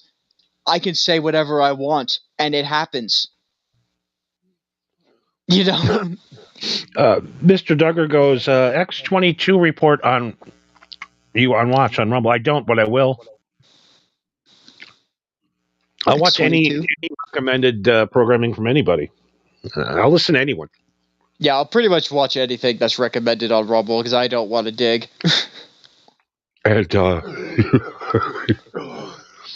what else? What else we got to do here tonight? Yeah, take over. Not that hard. Take over our country. We're all a bunch of pussies. Yeah, that's just it. It really is one of those, like, anytime I talk to anybody who's not an American and they talk to me about American stuff, one thing that blows their mind is when I tell them that I don't vote out of principle. Mm-hmm. And that blows their mind. And I say, well, it's because you also need to understand that I can walk, assuming that I could walk 100 miles in any direction, literally point me any direction, and I walk 100 miles, I will eventually hit a city. And if I walk around in this city and I did a mental tally of people, like a mental tally of just walking around and hearing people, seeing what they do, how they talk, what they watch, the things that they do, I'm willing to bet you that 80% of them, me personally, I would say you are a fucking idiot. And that person has just the same amount of voting power as me. So what's the point of me saying what I think is best, what I think would be a good move for this country, if I'm surrounded by hundreds of thousands of retards all consecutively going, yeah, blue team? Well, that's who they want to show up because, the rest of us have lives and work. Yes. Your work won't let you off because you want to vote. No. The hours of the polling times and the hours of your work schedule pretty much line up. Ain't got time for that shit. Yeah, I don't have time for that shit. I really don't want to have to stand in line that whole fucking time just to make a decision that isn't going to fucking matter at the end. Because again, I'm surrounded by fucking idiots. everywhere. Yeah, anywhere in this country. Until there's an independent candidate that can capture everybody's imagination and destroy these two political parties, I don't give a fuck. That's just it. Because we all seen. Sorry. No, I mean, you're totally right. We need a third party. We need an independent party, libertarian or something. We need something different because we've been going through the same pendulum of the same parties back and forth for the last almost 300 fucking years. We gotta try something different. It's time to bring back the Whig Party. I know we'll get all the sisters on a board right away. And we're bringing back the powdered wigs too. We're bringing wigs and we're bringing the party back. The wig 2026, baby. And yes, when the wigs when we have a wig president, we are going to make the Supreme Court wear powdered wigs. Yeah, well, we need some fucking badass Hamilton wig party motherfuckers. People are going, I want guys that are going to go out and duel for me out in the yard. I want real motherfuckers. I want Camacho as president. Mountain Dew Camacho. Yeah, that would be a great idea. I mean, wouldn't Trump basically be excuse me. Wouldn't Trump basically be Mountain Dew Camacho if he wasn't fucking old? Like if Trump absolutely if Trump was president in the 80s, don't you think it would have been more like Mountain Dew Camacho when he was on coke and fucking hookers and shit? I mean, Trump is in the WWE Hall of Fame. Yes. We have a president who is in the WWE Hall of Fame. I think Trump I don't know. Every day it's something. Yes. I honestly went on a tirade for like an hour the other night. There's no proof of that motherfucker being racist.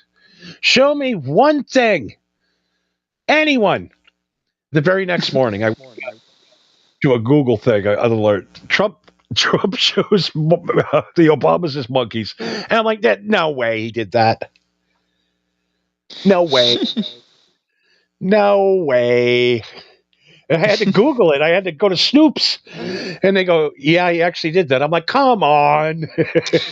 Yeah, there are situations like most of the time whenever anybody says like so-and-so is a racist or so-and-so said this, I do the same thing as you where I'm like, hold on. Let me see what this dude said. It's like, let me analyze this and see for myself. And one instance of that I remember is it's kind of a weird tangent, I know, but do you remember the newspaper comic Dilbert? It was really big in the 90s. Yeah, rest in peace. The guy just died 3 weeks ago. Yeah, he died. But like he said, like he was branded as a racist for saying some racist shit like a couple of years ago. And again, it was one of those things where I'm like, okay, look, just because he's old and just because he's an old white dude doesn't mean that he's racist. He might have said something that wasn't exactly modern or PC, but I don't think he's a racist. You know what I mean? So I looked up the interview that sparked it, and it's like, no, he straight up said, like, if you don't want to be killed, move away from the crime, move away from the black people. Like, he just straight up said that, and I was like, oh, I can't really defend you on that one, It's the truth. Unfortunately. Back in the early 2000s, the developers of new shopping malls would go out to towns and figure out where the bus line stopped. Oh, no. And then they would build their mall 20 miles further than that. So poor people couldn't get there until public transportation, eliminating riffraff. It's a thing. I mean, it's a true thing that happened, but we're not supposed to talk about it. You know what I mean? Yeah, we're not supposed to. We're not supposed to talk about it, even though it's blatantly there. It's all around us, but we're not supposed to talk about it. It's another one that's kind of in that same vein that I think is fucking hilarious. Is I think it was back in like the early 2000s when the liberals were going on about how they wanted to enforce that cops use body cams. Yes. So that they could get these horrible, evil, racist cops and catch them doing nefarious shit. And fast forward 20 years or so later to today, when the liberals have demanded that cops remove their body cams because it does nothing but reaffirm the statistics.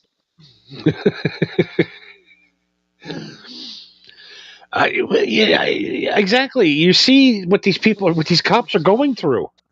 Yes. When can we get to a society where the craziness stops? I don't think it'll be anytime soon, unfortunately. Where is that song from Theodore Mosley and Ted? Bill Theodore Mosley and Ted Theodore Logan. Where is that song that was produced by George Carlin to unite us all? Where is that song? It's lost in a telephone booth in the middle of nowhere, between time and space. We need to go to San Dimas, me and you, and we got to find that song. Okay, so first things first, we got to build this UFO. Then we got to go find the telephone booth time machine. Yes. Okay. We have a lot of things on our plate this year. And since we don't want to spend money filming, or we'll make a cartoon. That probably would be better than making a movie. Where is the AI 5-minute cartoon generator? Because once that starts, my life is over. I am making cartoons nonstop. Well, evidently I showed you that you could make music videos with AI. Granted, if I actually had a full fucking studio and a team, I could have made that look a lot better. But the fact that I just did that all on my phone is astounding. So yeah, like maybe not now, but probably like a year or 2 years from now, yeah, you probably could make your own cartoons on your phone. I can't wait till I can put a script in and have them make my whole entire movie for me. Yeah, that would be interesting. And yeah, I mean, it would cost you nothing to make, and if you sold 1,000 copies of it, you make $100,000. Yeah. And you could even, it doesn't even have to be a good animation. You could just sell it to some fucking third world country. Like you sell it to Puerto Rico, sell it to the Puerto Ricans. Just be like, yeah, I'll give you this hot deal on this brand new cartoon that it would be all over the country in America, but you could have it as a Puerto Rican exclusive.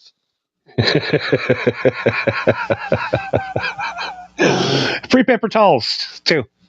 Yeah. Remember when fucking Trump was throwing paper towels? Yeah. Oh, God, pause reality. I can't help. You built it.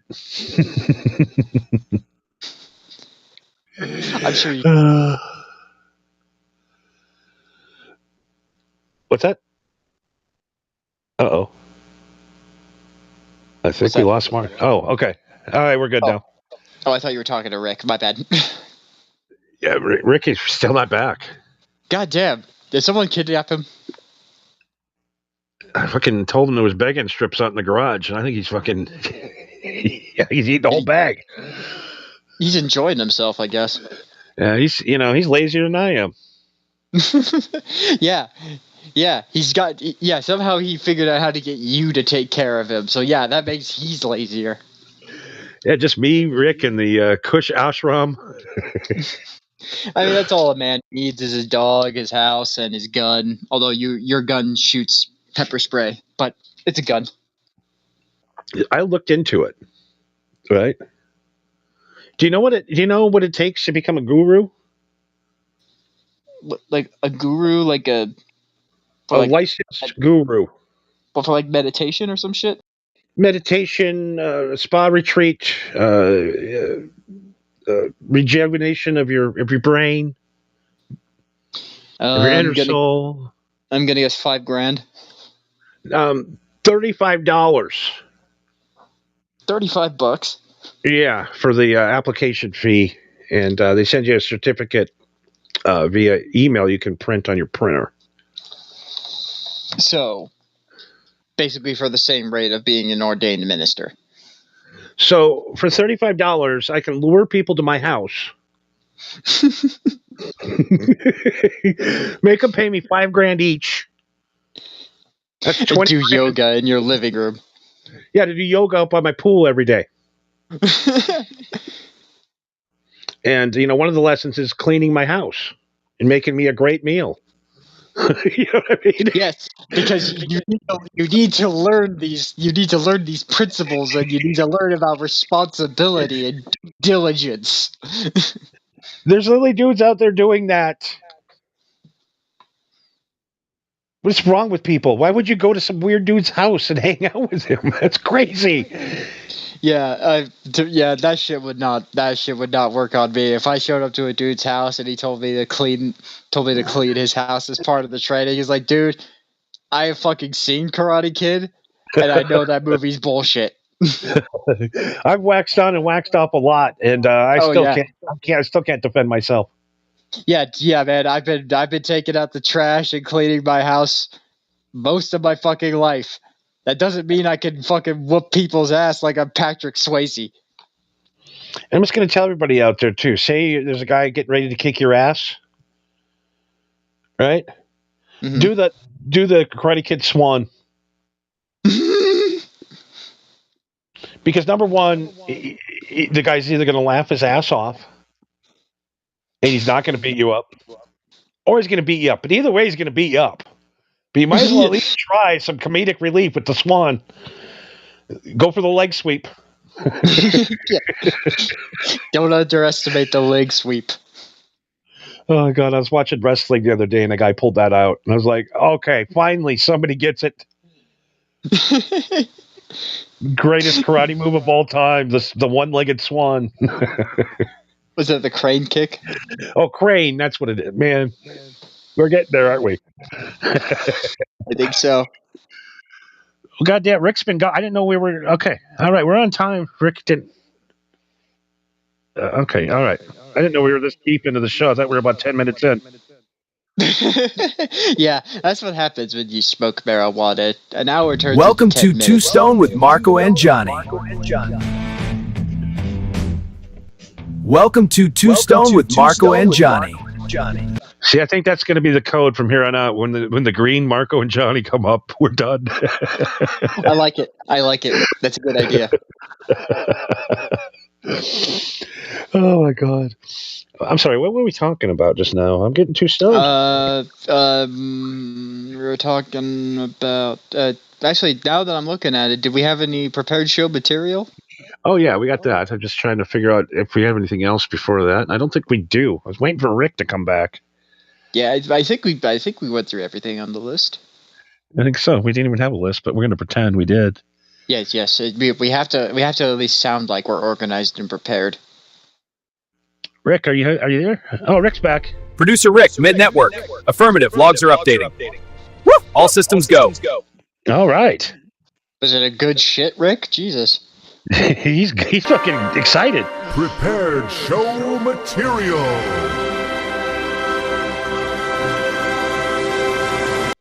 You and me, right now, we're having Excellent. it out. Let's go. Come on.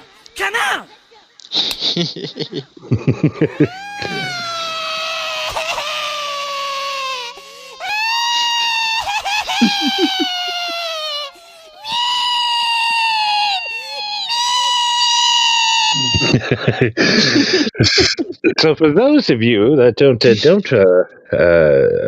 know, every Monday we're over on Twitch, over on Marco's channel there, Marco V193. He does a Twitch stream. He does about 3 or 4 of them a week, and they're incredible.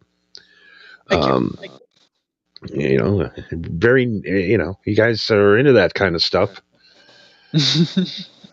I'm slowly coming along. We're getting there. I had to drag Johnny basically by the legs to sit him in the chair and just be like, just try it. It's not that bad. It's not going to hurt you, Johnny. It's not going to kill you. Let's see, I got to figure out how to work this thing. There we go. But yes, we were playing South Park, The Fractured Butthole. And if you know what that is, then you probably know what to expect. And if you don't, then yeah, it's South Park. But it gets, believe it or not, it gets crazier because it's a video game. What was I saying? Oh yeah, South Park. The game itself this week, Monday, just turned into a whole new thing. I mean, it was like it was incredible. I mean, it was the best segment I think we've ever done on that. For the fractured but whole, for sure. Yeah. I'm just thinking the game itself. It's building up to the end, of course, but this has been like the best night of streaming. The game, just that chunk of the game was really good. Yeah, especially after last week where we had to slog through so much of the side shit to level up for XP. It was like, compared to last week, this one was a lot more action-packed, a lot more plot-heavy. Shit was going down for real. It was great. And for those of you that missed it, where the hell is Ted smoking a bong coming from? God damn it. Rick, what are you doing? Hey, it's Rick, doing the best I can. For example, these balls I have, the type of these paws. All right. Okay, you hit the wrong button. I got it. Okay. God, he takes it so personally. I know. So if you missed it last night, this is Rick. When I'm going to let you a little lesson learned here when I say it, and I do a quick pause. That's when the video goes in. All right. So last night, me and Marco played a little South Park, and this is what happened. God damn it, Rick! Relax, what could possibly go wrong? What the hell voice is that? Sounds like goddamn Herman Munster. I leave.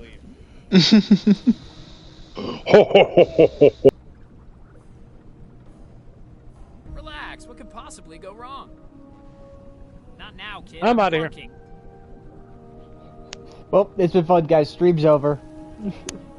Mitch Carter runs South Park now. Have a good one.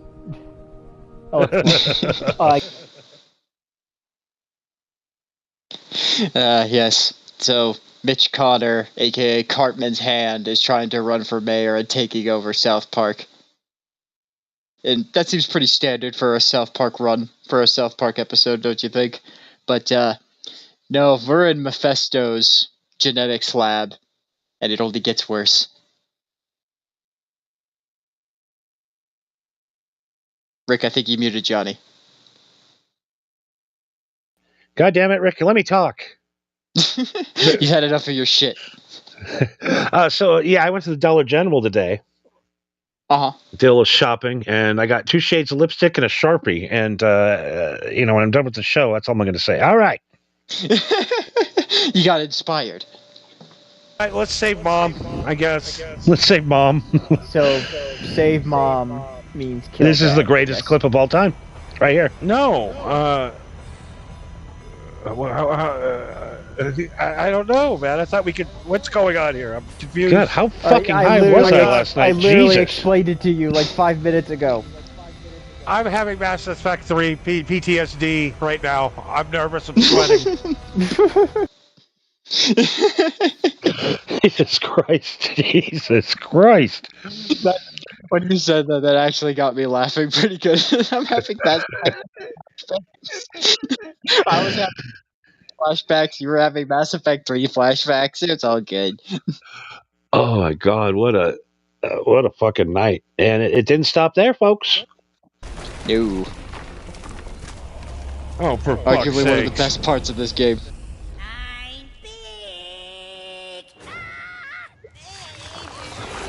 Dude.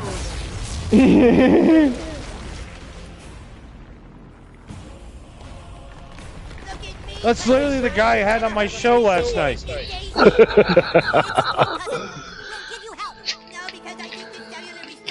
Got the same face and everything.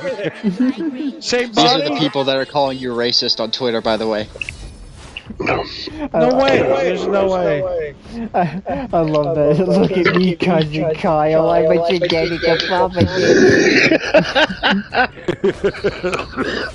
Oh my God! What the hell was that? Holy shit, Grandpa! That's you literally every stream. You cough in your lungs out like you swallowed your joint. Fucking prospector. Jesus. Prospector Johnny. Well, Got to that buddy. Oh, God. you could lean Jesus into Christ. you could lean into that as a character, though. Oh, my God. Jesus. Yeah. Well, obviously the solution here is that you need to cut back on the smoking so that you don't cough and wheeze as much. But that's obviously the wrong solution. So the solution is to smoke more. Yeah, I was blasted last night, and by God, I can hear it. Holy shit. Yeah, I'm Well, yeah. blasted. It's like kicking in now, too. It just, it kicks in late. Yes, but I mean, I didn't necessarily blame you on that one because we're playing a fucking South Park game. If you're playing a South Park game or you're watching South Park sober, what's wrong with you? Yeah, I just think that's a great. Everyone's like, Johnny, that's a great character. I'm like, that's not even a character, bro. That's me. Oh, you could have said thanks. I've worked my entire life on it. Might want to rethink that smoking thing after hearing that. Jesus. Or maybe, maybe cut back on the smoking a little bit, just a touch. It's out of hand. I gotta. Every time I want to cut back, I smoke more. It's a problem. Isn't that always how it goes? Yeah. Let's see. That's it for the. So check us out every Monday night, Marco V193 on Twitch. Check out the replay on YouTube and on Twitch, I believe, for a week. And you know, I'm going to start putting more clips up on the what do you call it? The TikTok. The TikToker. I was supposed to go live on there tonight, and it didn't work. So. Oh damn. I don't know. Figure it out. Slowly but surely, little by little, piece by piece, we're figuring it out. You know, 3-4 weeks. I'll think about it again, and it'll be another 2 years. But anyways. Yes. We are going to have an RSS feed by the end of the month. Oh yeah. So I don't know how that works, but I know we're going to have one. All right. And you should be able to go. You should be able to get your podcasts wherever you get your podcasts on iHeart and Apple and Spotify and nice. all the things. So you get the RSS feed, audio only, which is the podcast, anyways. We're just not doing it on the right platforms. No, we're doing the show on video platforms, which I think has been our downfall. But yeah. But as you can see, I've been hard at work trying to make things more entertaining. Yes, at least we do a little bit of visuals for you here and there. Yes, we try. Welcome to Two Stone with Marco and Johnny. Those guys Welcome look to stoned. Two Stone with Marco and Johnny. Yeah, they're so stoned that their skin is turned neon. Oh, by the way, I took all the marijuana references out for our Facebook, and I'll thank you for people on Facebook tonight that are watching. It's ridiculous. 236 live on Facebook tonight. God damn. We've never done that. But it's all because you took off the marijuana tags? Yeah, so on Facebook, if you want to watch us, you have to watch the show Too Stupid instead of Too Stoned. I changed one word, and all of a sudden, the gates have opened. It's insane. Well, I'm learning. We can't talk about. We'll save the pot material for inside the show, not in front of it. So we could talk about it, and that doesn't blacklist us. But when it becomes the central theme of the show, then it's a problem. Yeah. So if you're watching on Facebook, thank you for watching Too Stupid tonight, and for the rest of you, thank you for watching Too Stoned. Yes. Those of you who aren't part of a heavily censored platform and watching us through a real platform that isn't scared of the real world. So last week with the marijuana branding and all of the marijuana stuff, the Too Stoned, we had 8 people saw it. 8 out of 10,000 friends and followers. 8. And tonight, 236 people are watching us live just because we took. I'm starting to get the game now. Do I want people to watch us though? Well, I mean, the short answer is yes, but the long answer is no, because you will eventually reach a point where, assuming that it keeps growing and growing and growing, it eventually reaches a point where you can make a career out of this and you can make money doing this. But when you do that, you can't be anonymous anymore. Yeah, well, we'll see. We'll see who wins this game. We'll see. We'll see.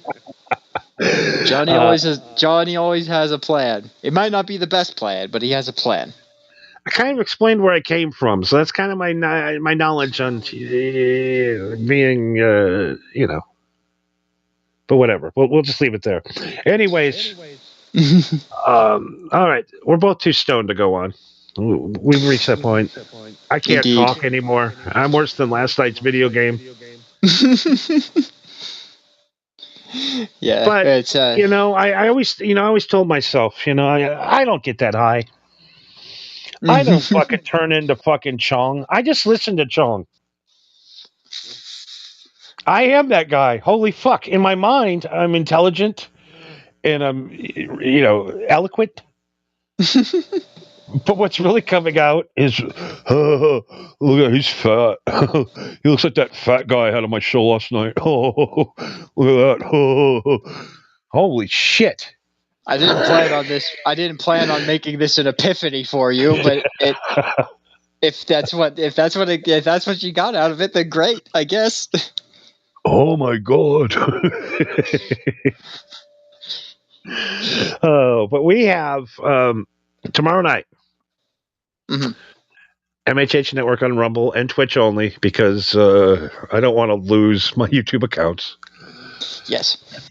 I can't. They won't let me. Marco won't let me broadcast on our main YouTube channel because he really got mad at me a couple weeks ago. He's like, I told you, don't broadcast without me here. You did some shit that's not good. Yeah. The reason why I'm here, believe it or not, is because I somewhat keep Johnny in check, which is why we haven't been banned off of YouTube yet. And I thoroughly believe that. But I'm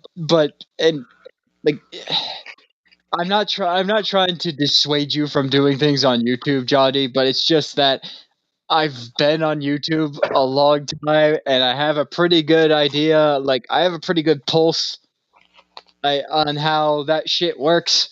And just from the style of how you do the show and everything you do, is just like every 10 minutes is going to be a copyright infringement. Well, yeah. I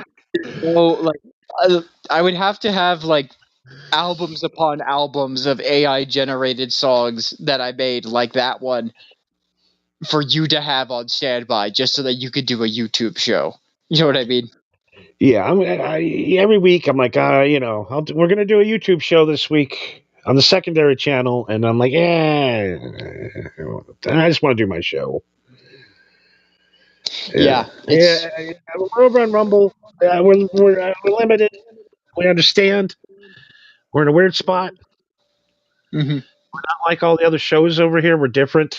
This is completely different. We're the only real comedy show, I think, on the whole entire platform, to be honest with you.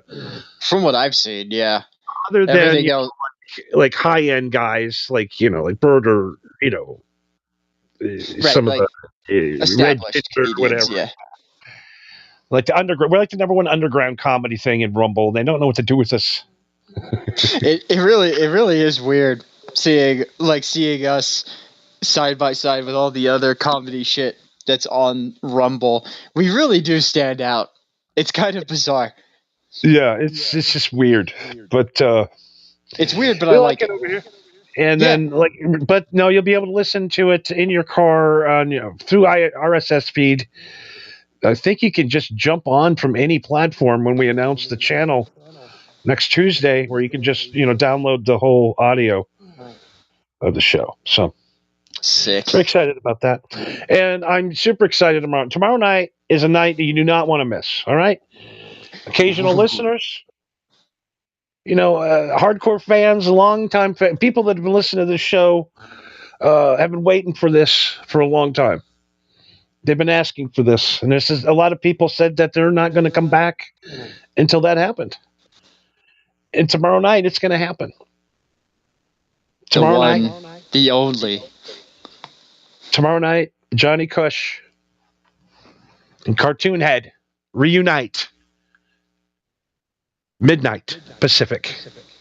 You think this is a Oh, joke? God, This no. little thing changes everything. Time to decide. Not Cartoon Head. And he's even more dangerous now because we have artificial intelligence. Cartoon Head returns tomorrow night. I can For a hardly very wait. explosive episode. This motherfucker stole $100,000 from me and my fucking fur coat. We got Oh, I bet. problems. We got beef, and tomorrow night we're gonna fucking go at it. Okay, so don't mind me. I'm just gonna message Cartoon Head real quick and see if he still has that coat. Yeah, I know he's been talking to you. Well, yeah, he's making sure that you're not gonna fucking kill him. He's been talking to you. I know he's been talking to you. How could you? He's my fucking enemy, right? Yes, but wouldn't you want to have somebody in his pocket? Like, he thinks I'm his friend. Well, don't you want me in his corner? You fucking Ron the waiter. That's who you are. I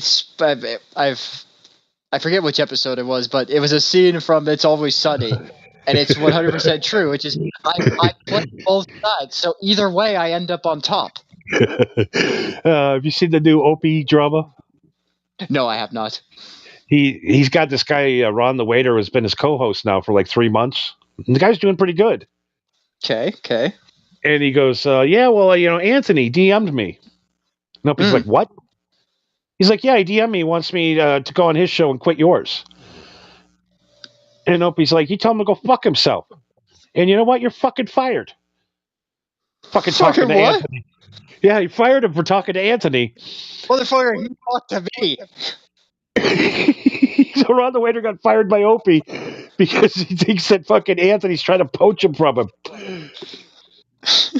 But, okay, so you're pissed that Anthony is trying to poach your co-host from you, but then you fire him so that he can poach your co-host from you. Exactly. That is the dumbest fucking. Okay, whatever. Literally what we just went through with Cartoon Head. The same thing. Oh, you're talking to Cartoon Head, huh? That cocksucker. Yes, but it's all in your best interest, Johnny, I swear. How am I supposed to stab him in the back if he doesn't trust me?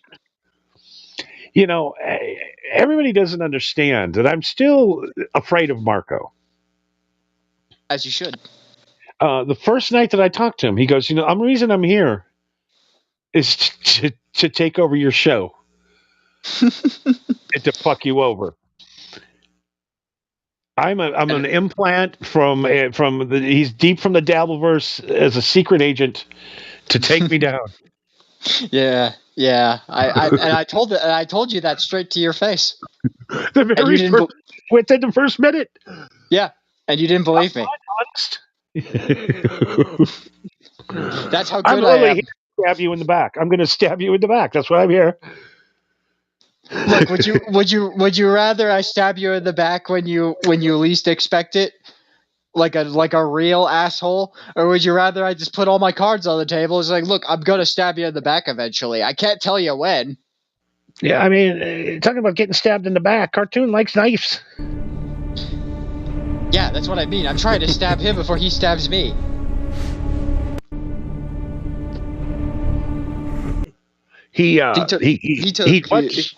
If he took 100 grand from you, I don't know what he's going to take from me. He once chopped a man's hand off and sold it to a band. Something Valets.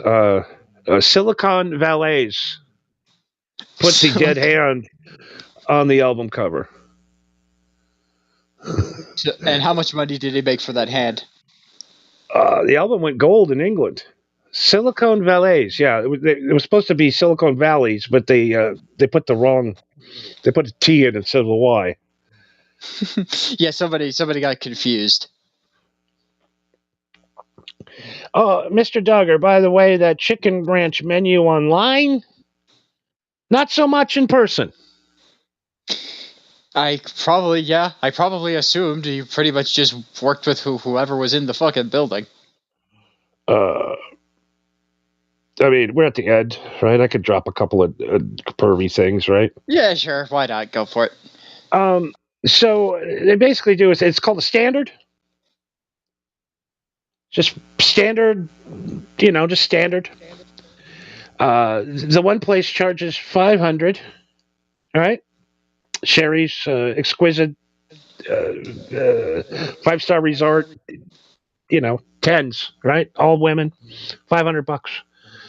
Chicken Ranch, you can start off at $60. $60. $60. Yeah, I said this before on your show. You would not catch me dead at the Chicken Ranch. Wow. $60. I'm like, what? But there's other fees.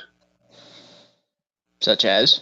You got to pay for a towel, a towel cleaning fee. You got to pay for the condoms, and you got to pay for the room. So it ends up being $100. Okay, but that's still cheaper. Yeah, way cheaper. Not good for me. No, it's not. Way too cheap. Way too easy. I mean, I'm not going and looking for a wife, for fuck's sakes. You know what I mean? And they're tested. No, they're cleaner than the girl you get on Tinder. Yeah, at least there's that. Safety. I like the safety. Yeah, the safety. I bet. Yeah. Number one, the women aren't trafficked there. There's no trafficking going on. The women really want to be there because the money is ridiculous. Let's just say the lines at the Chicken Ranch are a lot longer. Yeah, I would imagine so. And a lot of semi-park trucking. I'm just going to leave it at that. Again, I would imagine so. So, yeah, I mean, you're going to pay $500 for something really nice, like a really nice car, or are you going to pay $60 with, 12 truckers have already parked in there before you. You know what I mean? It's not good. I'm going with option C, neither. Yeah, it's fun. It's it'll wear off, right? Sure. I'm not a doctor, but sure. Yeah, I'm only about $2,000 into this. So far. Yeah, maybe another 2,000. You'll get over it. If I keep winning at the casino, every time I win at the casino, I'm like, I got enough money to go there. Well, I mean, if you won the money, then why not? Yeah, I've not spent any of my personal money. This casino's just been maybe it's the Devil's Casino. Yeah, everybody thinks the Devil's Casino's in Vegas. Nope, it's in Pahrump. Literally, they will feed you every night for free, and you get a $20 gambling credit. It's ridiculous for $400 a week. Can't beat that, man. And you just keep winning, and I lost. I did that 17 black did not hit. But you just keep winning, and it's like, oh well, you can go get laid here. They'll come pick you up. Even what? What do you mean you're gonna come pick me up? Oh, I got a guy. He picks people up. Oh, okay. And I'm assuming that's part of the service. Like that's part of a charge as well. It's free. That's free. Free. They'll come pick you up in Las Vegas. Wow. For free. Wink, wink. You give the guy $40. Right. You tip the driver. You tip the driver 40. I mean, yeah. you pay, but literally, if you wanted to be a dick, you could give him nothing. But you're probably not getting a ride home. Yeah. He's not going to give you a ride home. Yeah, they're really eager to pick you up. Not so eager to take you home. No. Oh, he's going to be gone for about an hour and a half. You can hang out in the bar. Oh, that's going to be a great idea. I'll be buying another hooker here in a half hour. Yeah. Oh boy, I get to hang out in the bar and not drink because I have to drive in an hour. I don't know. It's just a part of me as that high school kid that just could not get laid. I mean, I got laid, but the girls, they looked like Miss Piggy. They just didn't. I was embarrassed if anybody found out. Mm-hmm. You had sex with her? Oh, Well, right. She gave it up. Kind of like Kurt Cobain. You ever hear that story of the? Yeah. Yeah, we're not getting into that. Mm-hmm. And just having the option of just having any girl saying yes, no matter what, it's I don't know how to explain it. Never been to a place like that before. I've always you just get them off the street back in the day, Right. Yeah. But brothels used to be a lot more prominent in this country. Yeah. Well, I don't know. I think why isn't this in every town? I bet you it was because women objected to it. Yeah, I don't ever need another girlfriend ever again. Yes, I think that might be why they objected to it. And they're all nice to you because they're trying to get all your money from you. Well, duh. It's like going to. Here's how it is. It's going to the strip club and going, yeah, I want that one. And they're like, okay, go fuck her then. Okay. But there'll be a moral dilemma when I go to church on Sunday and talk to Jesus, though, right, Mr. Duggar? Maybe I am Jesus. If you start thinking that, you might be baking in the desert a little too long. At the Kush Ashram. Johnny Jesus Kush. JJ Kush. JJ Kush. All right. I'm starting to talk in the third person. It's time to go home. Yeah, it's becoming 3 stoned. 3 stupid. All right. So the intro song tonight, what did we think? You mean the one that I made or the other one? Yeah, let me refresh real quick. I made him super short. Okay. Fucking hate breed, bro.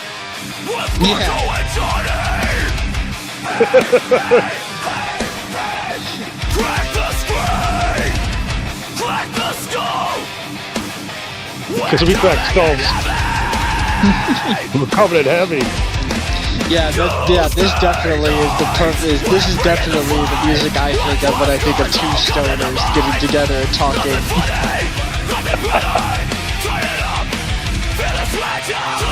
Like, does this song fit the show at all? No. But does it fit us? Yeah. Yeah. I think it's a good jam. I like it. It's just long enough too. That's about as long as people want to listen to that kind of music. Yeah. I think that's just enough. But yeah, I give it a thumbs up. I like it.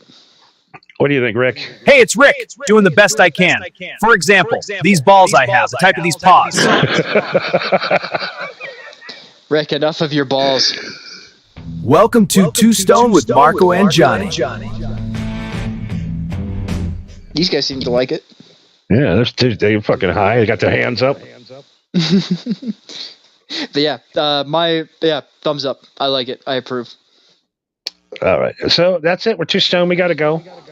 Yes, and, it is that time. Be back next Monday over on the Twitch channel. And of course, check them out on YouTube. Get them on YouTube. Get them on the Twitter. You got to go over and you got to get the MHH Johnny's Picks. Hey, can we shoot the playlist into space? Sure, but why? Because it'd be funny. This one is so dumb, but I love it.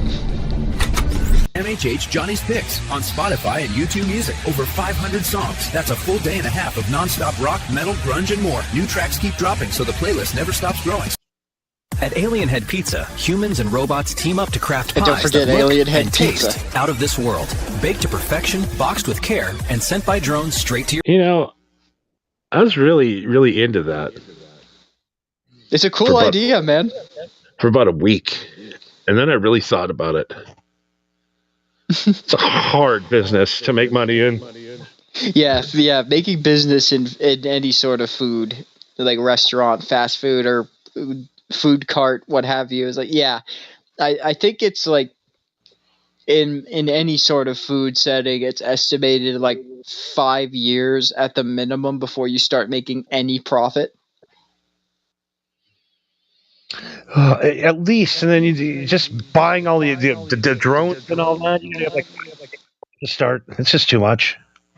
Well, see, we keep the drones, right? But we use the drones as advertisement. We have it look like it's delivering pizzas, but it isn't. Yeah, you couldn't do that. People would shoot it down. That's why there's not going to be a... Okay, so instead of the pizza boxes, it's going to be the legal dispute of, you just shot down our drone, you now owe us $10,000. Absolutely. Mr. Duggar goes, no, it's okay. He's not looking for the righteous. He's looking for the sinners, LOL. Yes. The ones that have fled Vegas. All right, well, I could start telling stories, or we could let you guys go, and I think you guys want to go. Yes, save the stories for your show on Rumble at MHH Network for the long, for I guess some people awaited the return of this man, but the notorious return of Cartoon Head. I can't wait. It's going to be good. For those of you that don't know, it's going to be good. You think this is a joke? This little thing changes everything. Time to decide. Yeah, it's going to be bad tomorrow. What do you say, Rick? Producer Rick, Mid-Network. Affirmative, logs are updating. Woo! All systems... All right, we're loading up. Getting into the RSS feed. We'll have more news on the RSS feed next week. And it seems like Rick will be in charge of that department. Woof woof, he says. Woof woof indeed. And don't forget, April 17th, we will be at Harrah's in Las Vegas with live interview with the Ring Rat. I performed oral on a guy this year. Hopefully she'll do it again. All right, we are... I prefer... The next video will be, I performed oral shit on a guy twice this year. That's what we're hoping.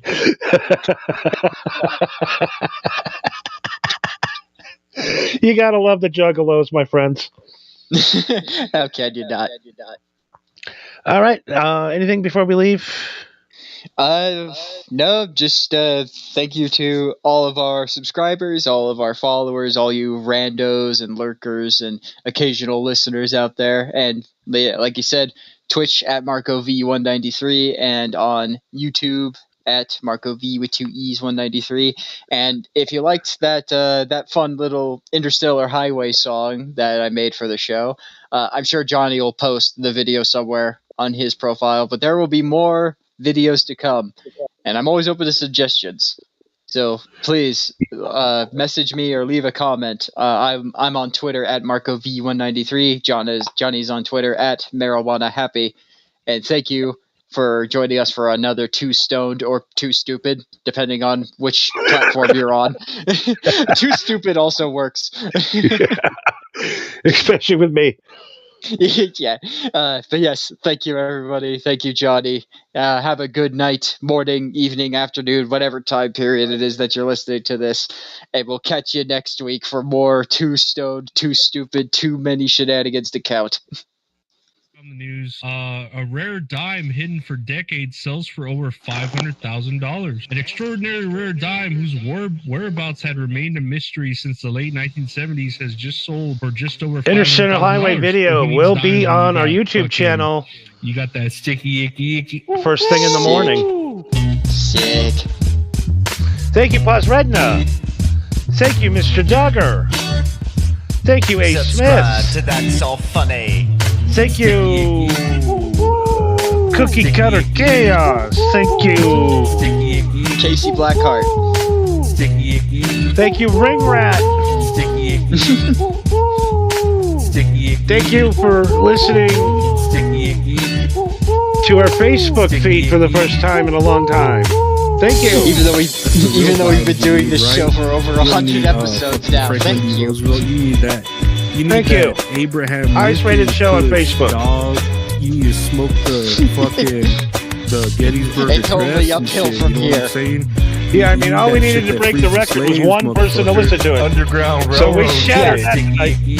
Yeah, we shattered it by 200,000%. Thank you for people on Facebook. It's been a night. Abraham Lincoln. And now, before we leave, we're going to hypnotize your ass to sleep. Once you see this, You need that Underground Railroad shit. You know, You'll what be I'm saying? ready. You need to smoke that. You fucking, yeah. That's what you. That's what you fucking need. Whatever, man. you'll be able to light a candle in the Temple of Pan in the Kush ashram. Good night, everybody. You should build a temple of Pan in your house somewhere. Yeah, get like just like one like saucepan. Kneel to it every night. Yeah, surrounded with incense. The temple of Pan. And I know you can't be here in the physical, but I do All right, brother. invite Thanks again for coming on. you to be here in the Thank you for having me, man. Always a blast, as always. Light a candle or whatever Good luck you with gotta touching do. it. And hopefully if he doesn't kill you, So I'll you see will him be on that. here. Yeah, the thing about this is it's so loud, I can't hear what you're saying. It doesn't matter.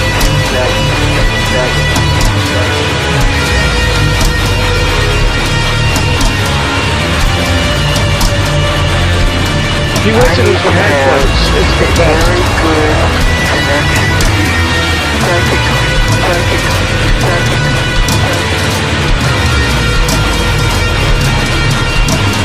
This song makes your ears bleed, but you don't care.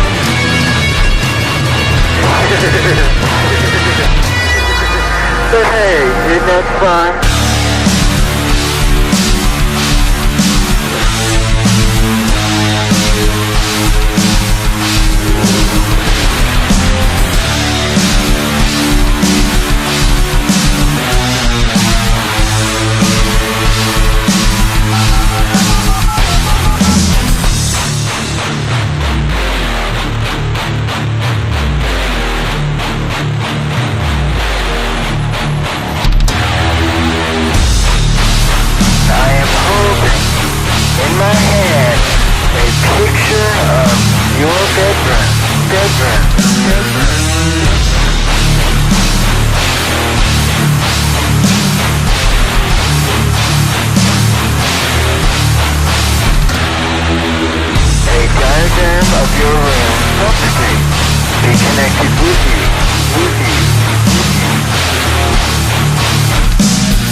light a candle or whatever you gotta do. You gotta do.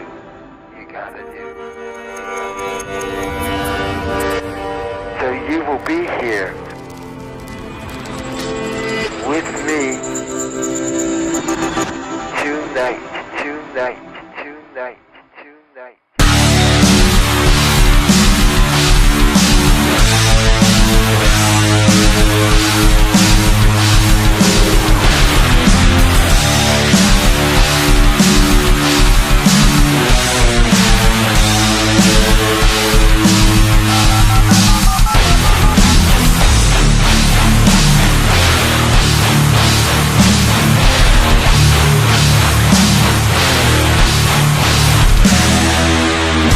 I need to have a very good connection with you.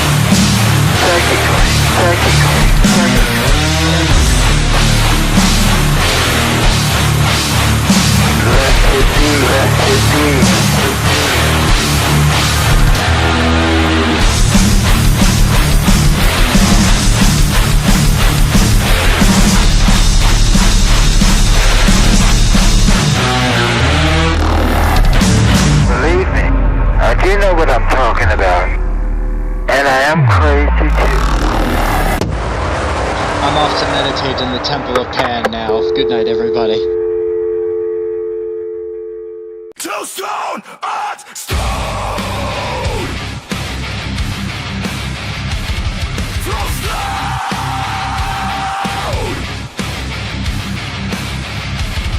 Throw stone. We want you with Johnny.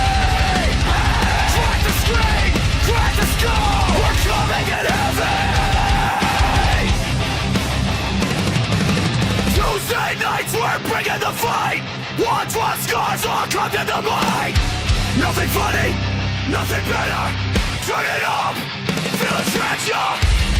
Two stone to stone. Two stone to stone. We're coming in hurts. The best thing you will ever get them if it's okay. Let's go. Two stone to stone.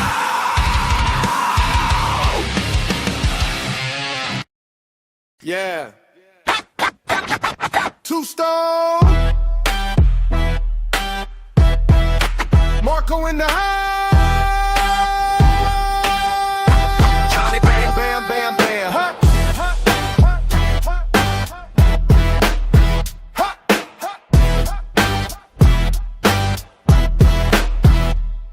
Roll up, tap in, let the ass just fall. Couple fools on the couch, spin a clown on y'all. From the curb to the screen, it's a wild stampede. If you came for the chill, you gon' stay for the weed. Joint lit, big grin, that's a strong routine. Got jokes so mean, make you cough in between. We talk slick, talk trash, talk high grade dreams. Every punchline hit like a split at the seams. Two Stone with Marco and Johnny Bam, get your laughs,